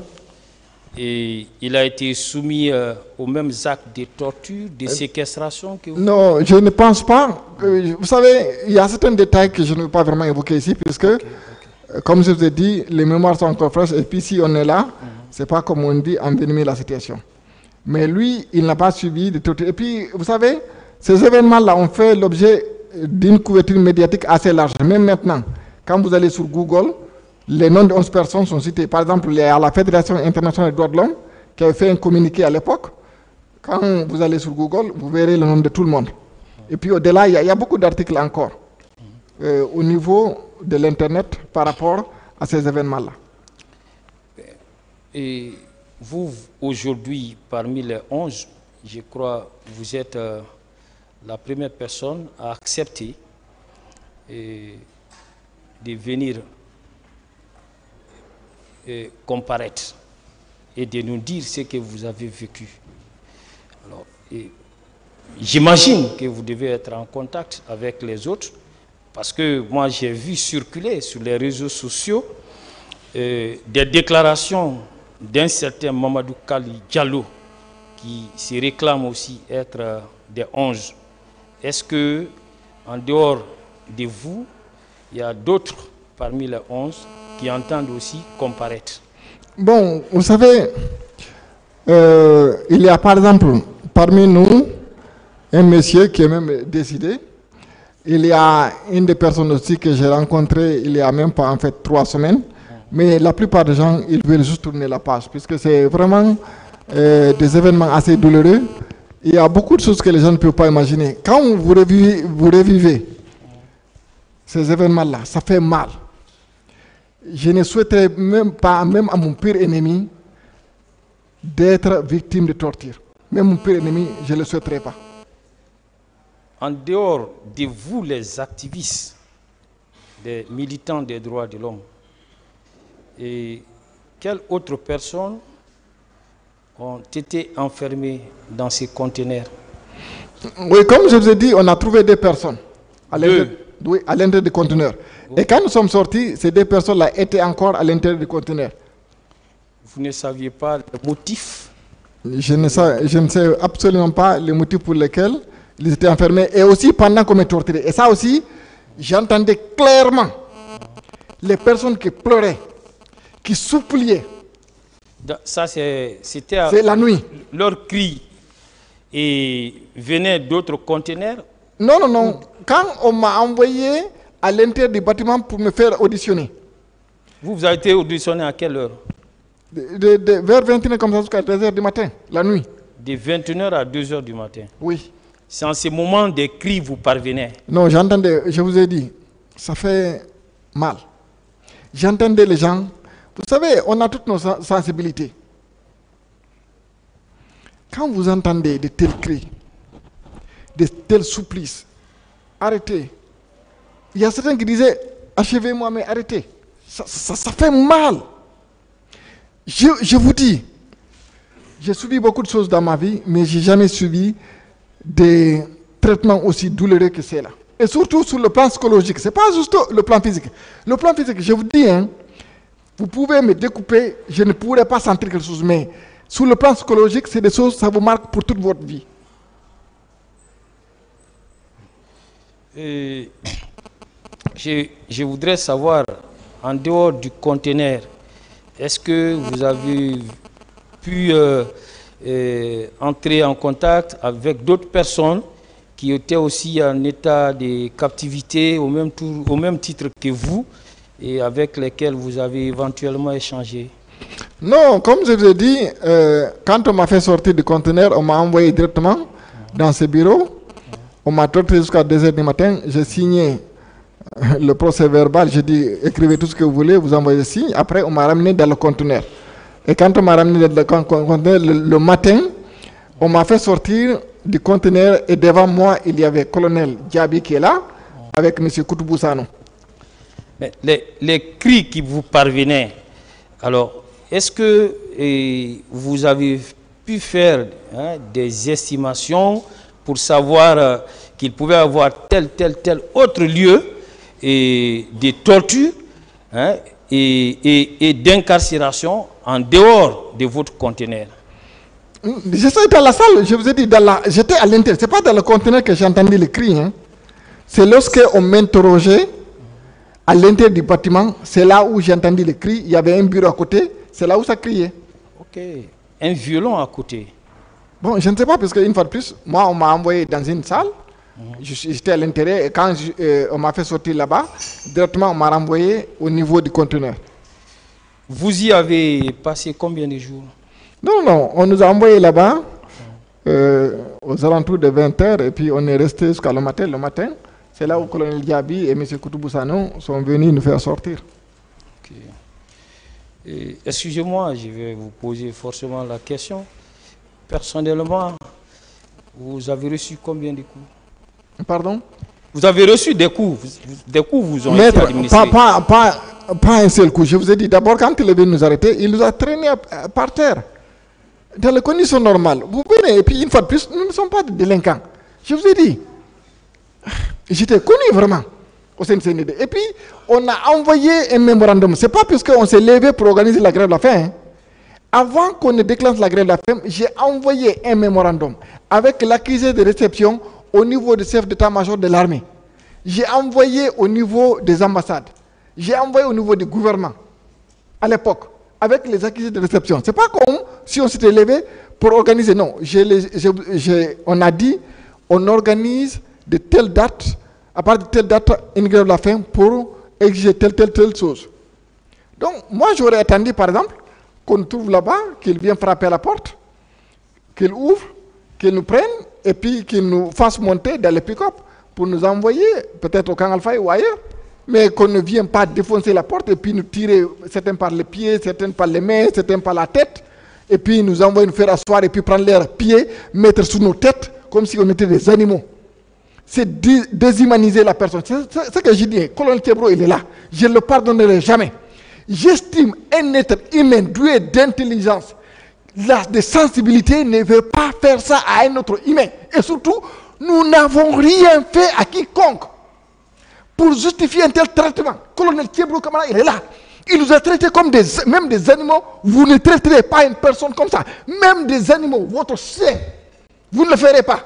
Il l'a fait. Il est là. Merci. Il n'a pas de sensibilité, colonel Thiebro Camara. Ça, je le dis à quiconque. Merci, maître. Merci, monsieur le président.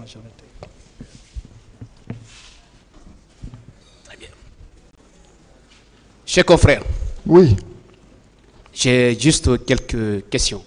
La première, c'est concernant la présence du colonel Diaby avec Koutoubou, qui sont venus vous sortir de conteneur.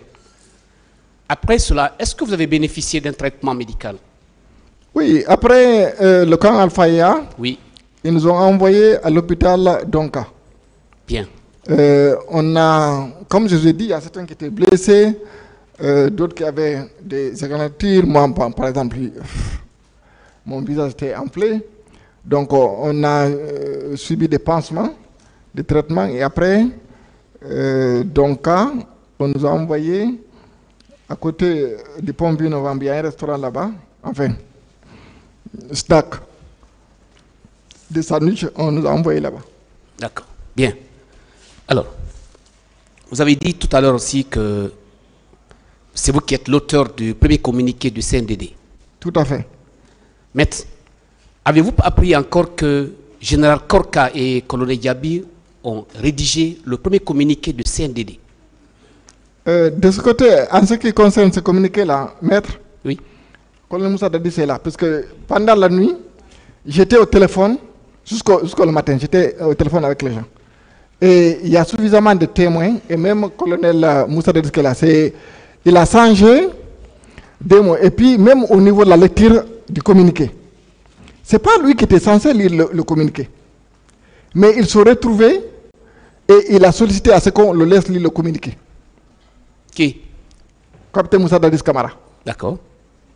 Mais, maître, est-ce que vous pensez que cela soit logique, une seule personne, après une prise du pouvoir, qu'on donne la responsabilité à une seule personne de rédiger un communiqué au nom et pour le compte de l'ensemble des membres, et que ce communiqué ne soit pas rectifié, ne soit pas amendé, ne soit pas critiqué? Maître, à ce niveau, le communiqué que j'avais écrit, oui, j'ai encore la copie originale dans mon ordinateur. Et comme vous le savez, quand vous écrivez, vous avez dans votre ordinateur, même si vous faites des changements, mais la date est marquée. Vous pouvez voir l'historique des changements. J'ai encore l'ordinateur. Et au-delà, les personnes qui étaient là à l'époque autour de la table, ils sont encore vivantes. Ces personnes-là sont encore là. Ok. Maître, oui ou non, un coup d'État se prépare? Tout à fait. À tous les plans? Tout à fait. Rédaction, sécurité et autres? Tout à fait. Bien. Est-ce que, n'est-ce pas là, la création d'un certain nombre de commissions ou sous-commissions? Comme je vous ai dit, oui, pendant il y a eu plusieurs mois. Vraiment plusieurs mois. Tout a été réfléchi, pensé. Il y a certaines personnes qui devaient, par exemple, contacter telle personne et tout ça, parce que il fallait, comme je vous ai dit, prendre toutes les dispositions pour éviter à ce qu'il y ait vraiment une violence quelconque. Donc ce travail a été fait pendant plusieurs mois.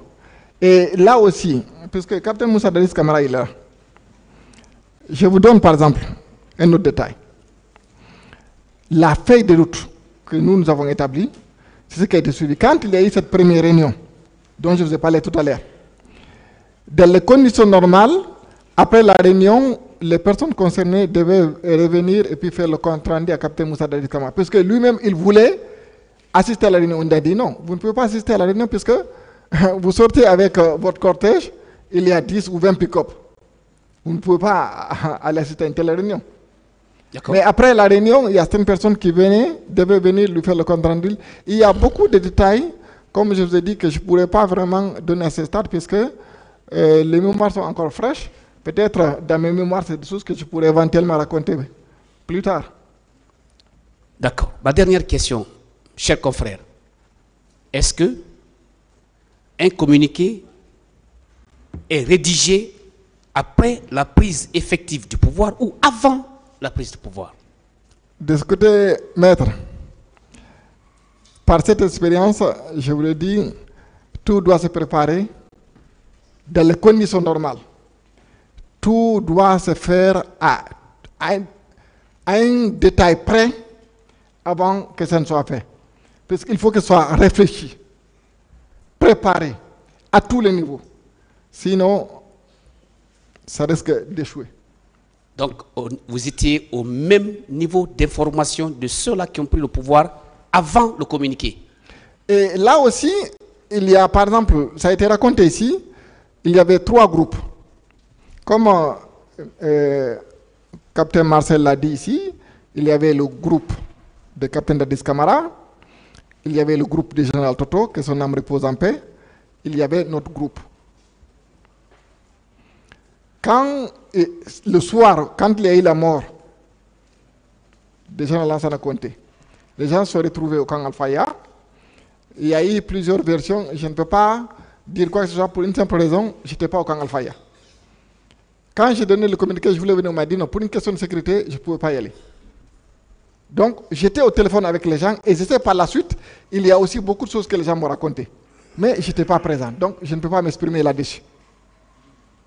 Mais dès le lendemain matin, j'étais au camp Al-Faya et ça, je peux vous dire, dès le lendemain matin, plus 3 mois, jusqu'à ce qu'on nous fasse quitter le camp Al-Faya. Et là aussi, pourquoi on nous a fait quitter le camp Al-Faya? Puisque, quel que soit à l'époque le document qui devait être écrit, le décret, l'ordonnance et tout, il fallait passer par notre commission. Et il arrivait plusieurs fois qu'on nous demande d'écrire ou de faire certaines choses. J'ai dit non, ça c'est pas bon, on ne peut pas le faire. Et là aussi, à chaque fois, capitaine Dadis Camara est là. Pas une seule fois, on l'a dit, ah, ça on ne peut pas le faire, et puis il nous a dit non, il faut qu'on le fasse. Il ne l'a pas fait.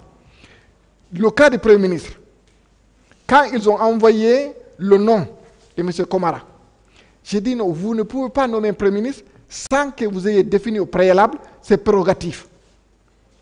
Ils ont fait le contrat de capitaine Moussa Dadis-Camara, il a dit, alors dites-les d'écrire. Et quand on a écrit, bon, on l'a envoyé, il n'a pas plaît. changé quelque chose. Une autre question. Donc, de fait, vous étiez conseiller juridique du CNDD. Je faisais partie, il y avait au début, il y a eu la commission de rédaction. C'est mon badge. Ensuite, il y a eu la commission de rédaction et conseil juridique. C'est mon badge. Confrère, vous étiez fort, hein? Une autre question. Tout ce que je peux dire, c'est tout ce que je peux dire. C'est bon, s'il vous plaît. Ok. Merci, Monsieur le Président. Avec votre permission, est-ce que nous pouvons voir ces deux badges-là? Avec la permission de Monsieur le Président.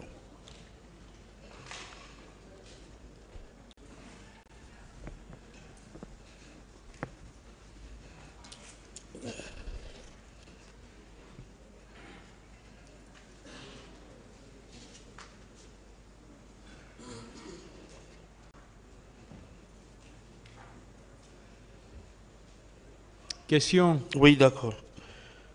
Maître Baldé. Oui. Qui vous a délivré ces deux badges?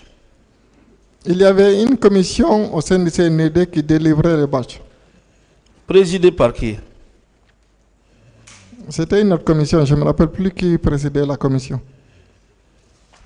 Qui était le président du CNDD? Pardon? Le président du CNDD.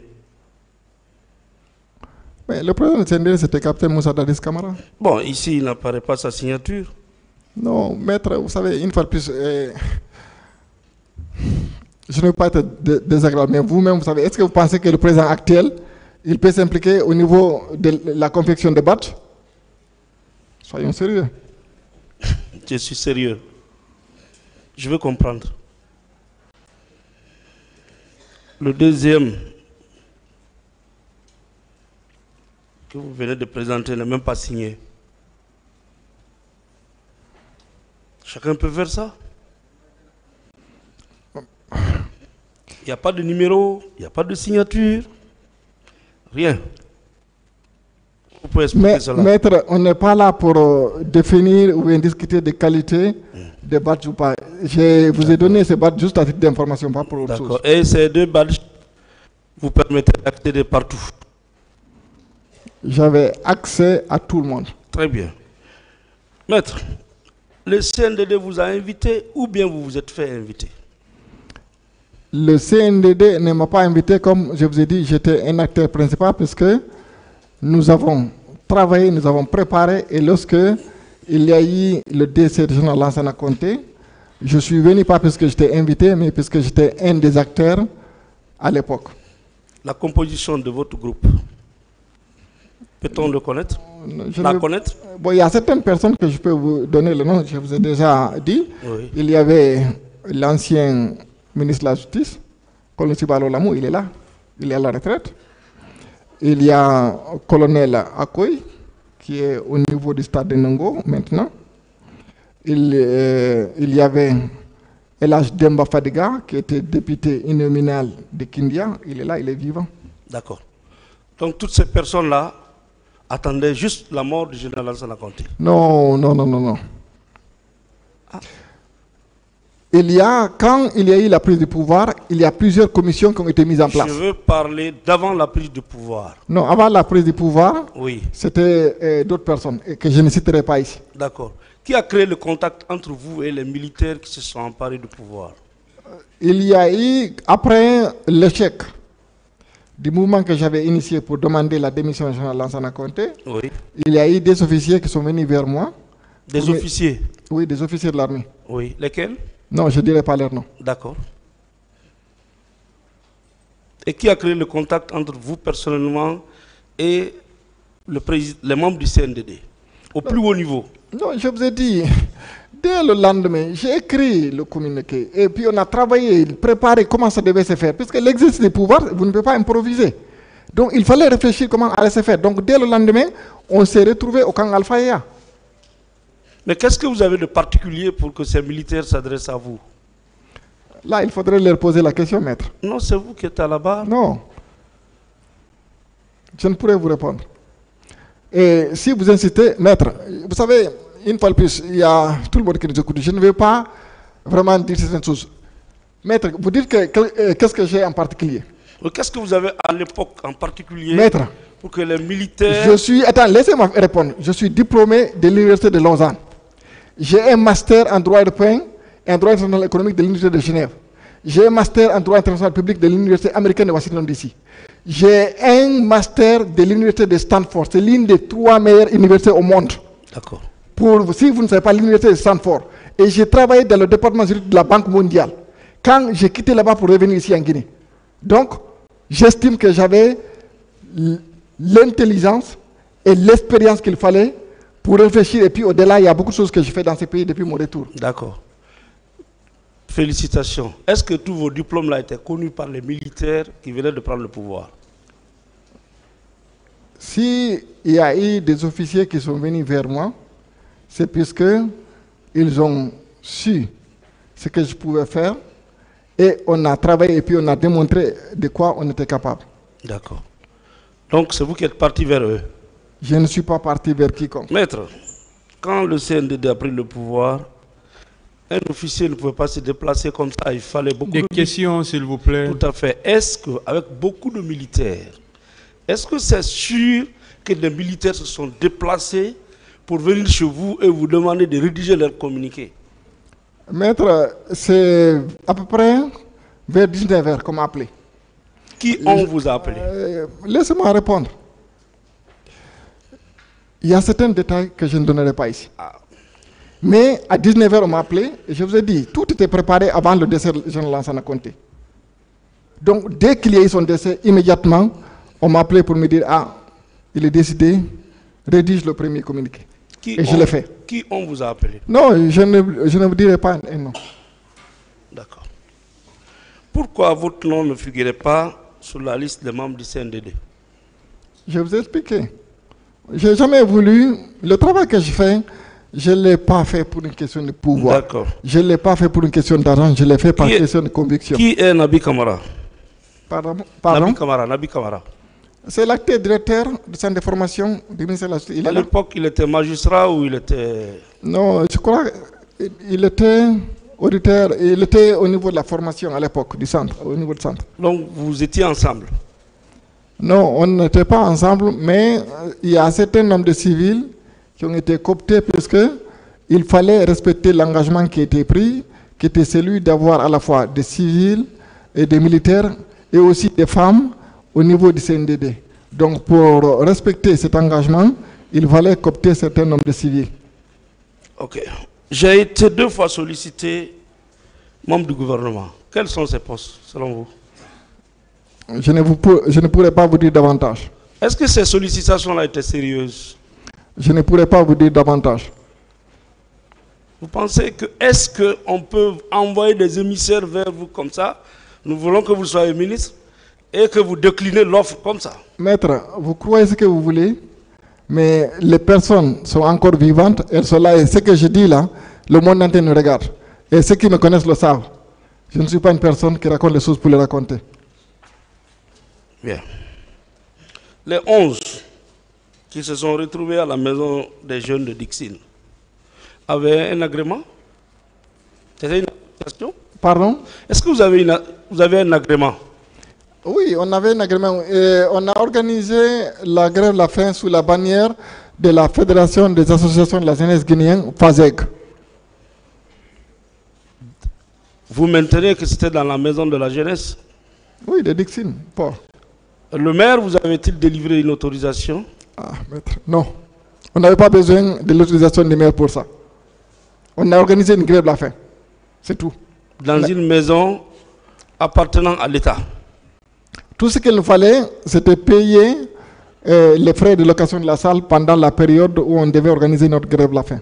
D'accord. Bien. Maître,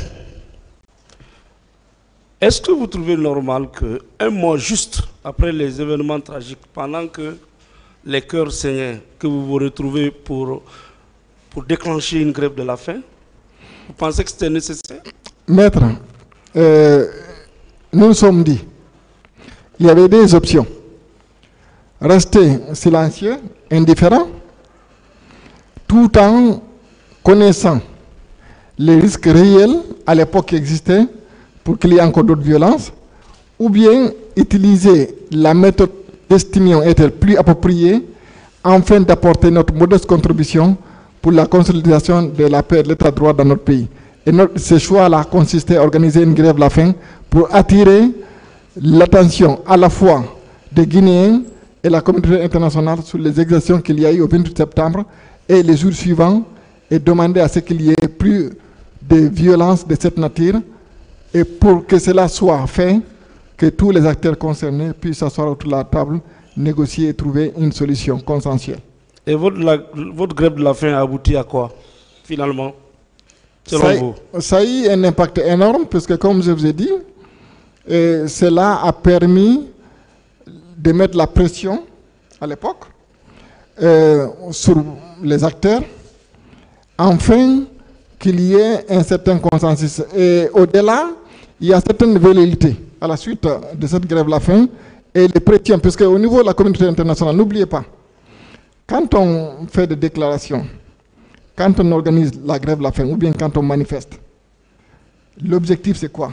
C'est d'attirer l'attention des acteurs qui sont concernés pour qu'il y ait une implication beaucoup plus importante afin de trouver une solution aux problèmes qui se posent en ce moment-là. C'était ça l'objectif. Et nous estimons, même si cet objectif-là n'était pas atteint à 100%, mais quand même, nous avons reçu notre coup puisque le monde entier en a parlé, la grève de la faim. Et en plus, l'objectif pour lequel on avait organisé la grève de la faim, c'était largement diffusé à travers toute la Guinée et le monde entier. D'accord. Est-ce que vous avez rencontré le président Dadis? Non, on ne l'a pas rencontré après notre arrestation. Avant votre arrestation? J'ai rencontré Captain Moussa Dadis le lendemain du coup dans son bureau. Il y avait une petite maison avant qu'on délocalise là où justement il y avait le siège CNDD. Le lendemain, je l'ai rencontré. Est-ce qu'il vous a retenu après votre rencontre? Je n'ai pas bien compris. Est-ce qu'il vous a retenu? Est-ce que son esprit s'était braqué sur vous après votre rencontre? Maître, je vous ai dit, il m'a posé la question ce jour-là. Combien de temps j'ai pensé qu'il fallait pour organiser la transition? Je lui ai dit, ça dépend de plusieurs facteurs. Il m'a dit, non, maître, combien de temps il fallait? Je lui ai dit 1 année et sa réponse a été de dire, nous allons le faire. Très bien.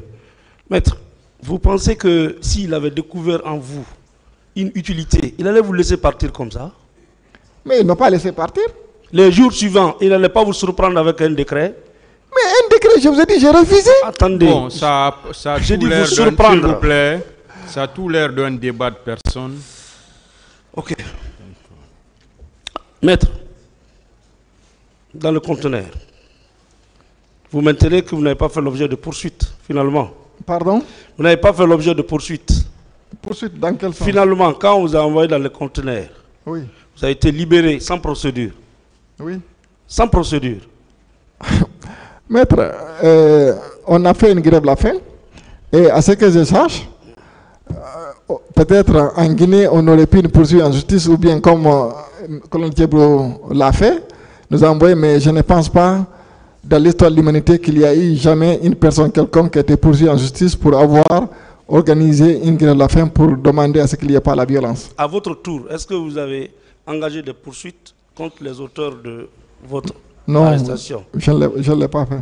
Voilà. Vous ne pensez pas que votre cas ne doit pas être associé à cet important dossier qui est examiné maintenant là? Vous savez pourquoi je n'ai pas engagé de poursuite? Oui.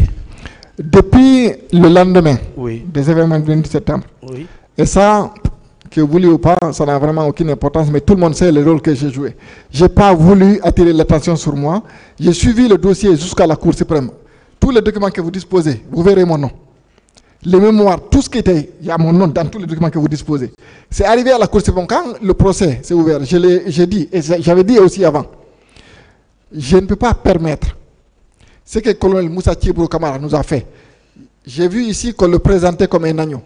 Je me suis dit que c'est important que les gens sachent exactement ce qu'il nous a fait. Maître, et je me suis déporté dès le premier jour pour me considérer partie civile dans ce procès. D'accord. Maître, vous ne trouvez pas qu'il était plus simple? Je dis bien, est-ce que vous ne trouvez pas qu'il était plus simple de porter votre plainte contre celui qui vous a interpellé, qui vous a mis dans le conteneur, que de venir alourdir ce dossier-là? Je n'alourdis pas le dossier, c'est vous qui pensez ainsi, maître. Mais dans le cadre de l'organisation de ce procès, tout ce qui s'est passé, c'est dans le cadre des événements du 20 septembre. Et le peuple de Guinée et ce tribunal doit savoir exactement ce qui s'est passé, et qui a fait quoi et dans quelles circonstances. Vous maintenez que c'est un mois après les événements? Jour pour jour, un mois après. Bien, maître, est-ce que vous ne pensez pas que les gens qui sont partis au stade, qui ont laissé leur vie, d'autres sont handicapés à vie, d'autres sont portés disparus, vous ne pensez pas que ça soit plus important que de venir dire j'ai fait la grève de la faim, on m'a mis dans un conteneur, on m'a libéré? Maître, ce qu'on m'a fait, subir, les insultes que j'ai subies, les traitements que j'ai subis, même mon pire ennemi, je ne le souhaiterais pas. Bien. Vous estimez que cela n'a pas d'importance. Non. Je vous le concède. Mais moi, au plus profond de moi, je sais exactement ce que j'ai subi et je sais ce que j'ai ressenti et ce que je ressentirai pendant toute ma vie. Est-ce que votre cas n'est pas isolé par rapport au dossier du 28? Pas du tout. Vous ne pensez pas que vous aurez pu aller ailleurs au lieu de, comme je l'ai dit? Une autre question. Vous en voulez à qui dans cette affaire? Je m'en veux en personne, mais colonel Moussa Thiebro, il doit rendre compte par rapport au traitement qu'il m'a fait subir personnellement. Et au-delà de lui, j'ai cité un des hommes qui était avec lui, qui vient de Kona à Tougué. Parce que lui, je l'ai vu physiquement. Vous avez un certificat médical? Pardon? Vous avez un certificat médical? Il y a colonel Diaby qui est encore là. Et c'est lui qui nous avait envoyé à l'époque à l'hôpital Donka. Il sait exactement dans quelles conditions. Il nous a trouvé au camp Alpha, il les a demandé de nous faire sortir du conteneur. Il nous a envoyé à l'hôpital Donka avant qu'on nous envoie au restaurant. Il est là, il est vivant encore, il est là parmi eux là-bas. Vous avez été entendu par le pool de juge d'instruction? Je vous ai dit, maître, je n'ai pas déposé une plainte, je me suis constitué partie civile comme la loi me le permet et m'autorise. Quiconque a subi un préjudice a le droit de se présenter partie civile jusqu'au moment où il y a les réquisitions du ministère public. Ma dernière question. Ici, dans cette salle, nous parlons du dossier des événements du 28. Pas le dossier du 31 octobre ou les jours qui ont suivi. Vous ne faites pas la démarcation? Je n'ai pas de commentaire, monsieur. Monsieur le Président, je vous remercie. Bien, c'est juste deux petites questions, monsieur Baldé. Maître Baldé, s'il vous plaît. Maître Baldé. Mais vous n'êtes pas là en tant que... Je suis... s'il vous plaît, s'il veut que vous l'appelez maître, de toute façon, c'est un titre qui lui appartient. Maître Kerno Suleiman Baldé, avocat à la Cour. Merci.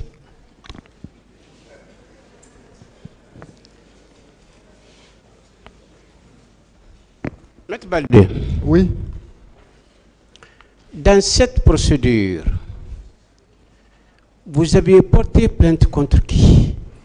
Je n'ai pas déposé de plainte à l'époque des faits. Dans cette affaire, Maître Baldé, vous avez subi quoi? J'étais torturé. Qui vous a torturé? Colonel Thiebro et ses hommes. Alors, il était question de porter plainte contre Colonel Thiebro Camara et ses éléments.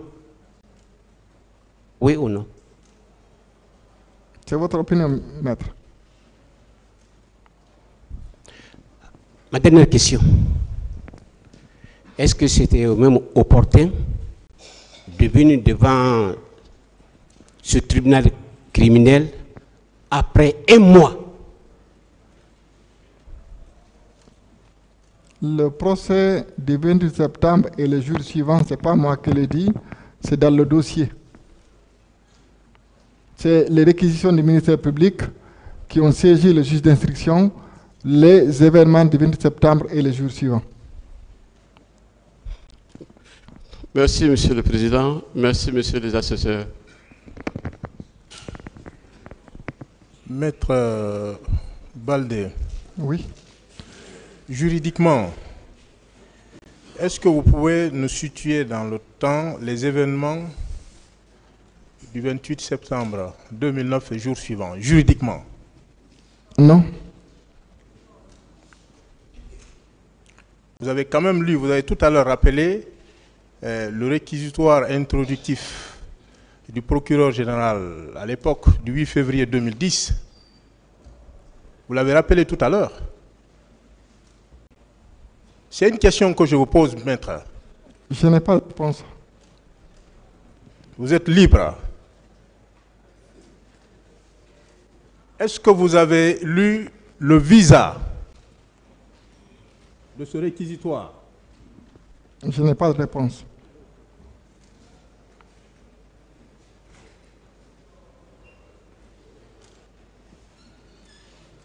Je vais vous lire le visa.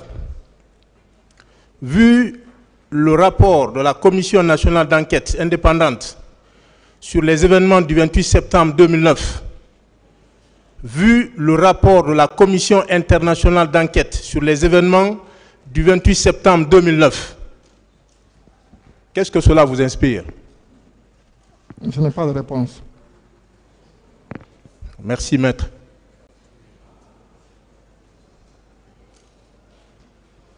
Donc, vous constatez que le réquisitoire s'est limité aux événements du 28 septembre 2009. Le réquisitoire ne parle même pas des jours suivants. Quelle est alors, vous, votre compréhension des jours suivants? Je n'ai pas de réponse. Vous n'aurez aucune réponse parce que ça fait mal. Une semaine, un mois, un an, chers confrères. Je n'ai pas de réponse. Merci. Quel est le lien entre les agressions, vous parlez de torture dont vous aurez été victime, et les événements du 28 septembre 2009? Je n'ai pas de réponse. Merci, maître. C'est votre droit le plus absolu. Pourquoi vous ne vous êtes pas constitué partie civile devant le pool des juges d'instruction? Pour quelle raison? Je n'ai pas de réponse. Vous aurez renvoyé à mieux vous pourvoir.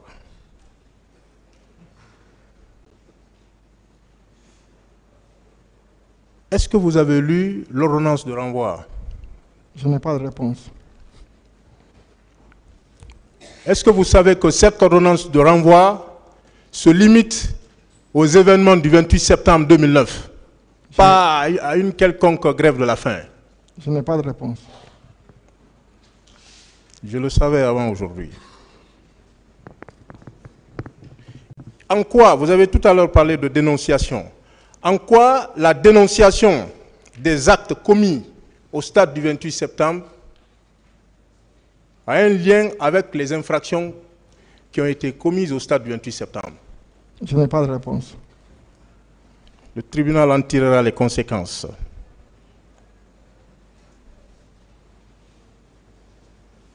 Est-ce que vous savez que dans l'ordonnance de renvoi, il n'y a aucun événement qui remonte au 28 octobre 2009? Je n'ai pas de réponse. Merci, maître. Dernière question. Vous dites que vous avez défendu, vous avez dit publiquement que vous avez défendu ce dossier jusqu'à la Cour suprême, avec nous, mais étant du côté de la partie civile, jusqu'à la Cour suprême. Est-ce que vous trouvez normal, sensé, raisonnable et juridiquement défendable qu'un avocat qui qui a défendu un dossier jusqu'à la Cour suprême vienne se constituer partie civile dans ce dossier. Est-ce que vous trouvez ça raisonnable et soutenable juridiquement? Maître, respectueusement, vous trouvez normal qu'on puisse arrêter un avocat qui organise la fin pour la non-violence? Vous n'avez pas de questions à me poser. Laissez parler. Mais il n'a pas de questions à me poser. S'il vous plaît, laissez-le finir. Il n'a pas de questions à me poser, Monsieur le Président. À moins que les règles, on nous change les règles. Il n'a pas de questions à me poser. Si il est resté là sans répondre à mes questions. Il n'a pas de questions à me poser. Je le réitère. Calmez-vous, vous énervez. Je suis très calme, je suis très calme. Mais lui, il n'a pas de questions à me poser avec son statut. Il n'a pas de questions à me poser, avec tout le respect que je vous dois. Dirigez les débats alors. Je ne dirige pas les débats. Je donne mon point de vue. Monsieur le Président, tout ce que je voulais dire, allez-y. Au-delà de mon statut d'avocat, je suis un être humain. Au-delà de votre statut de magistrat, vous êtes un être humain. On ne peut pas me dénier le droit à mon intégrité physique et morale. Peu importe mon statut, il n'y a absolument aucune raison qui peut justifier à ce qu'on m'arrête, même si j'étais un criminel.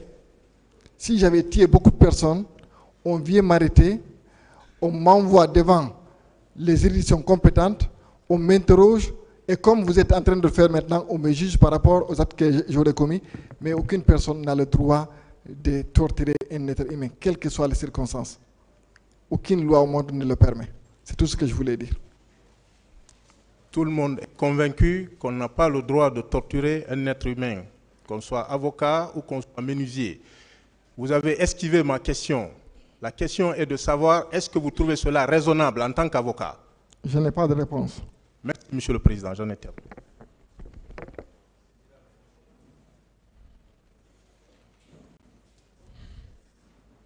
Partie civile, question.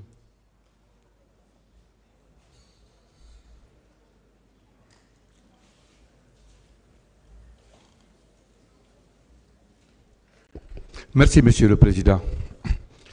Maître Baldé. Oui.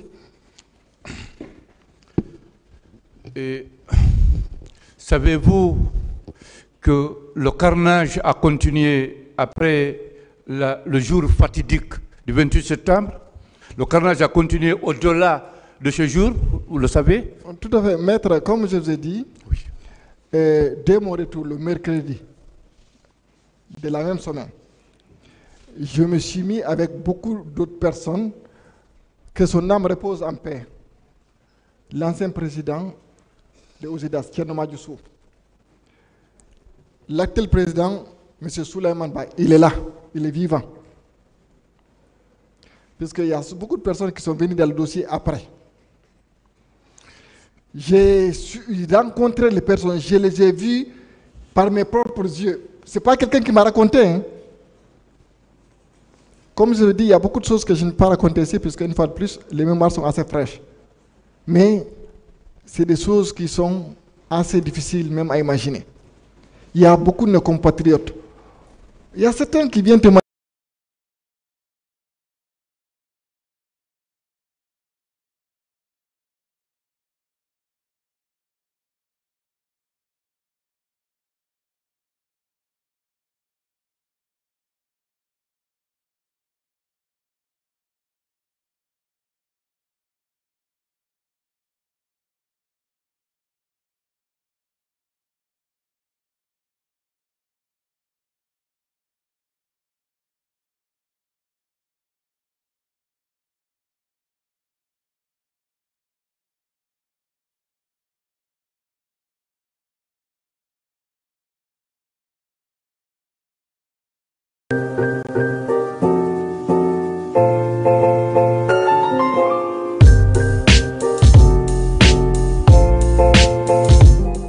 Bonjour à tous et à toutes, pardon, excusez-moi, à toutes et à tous.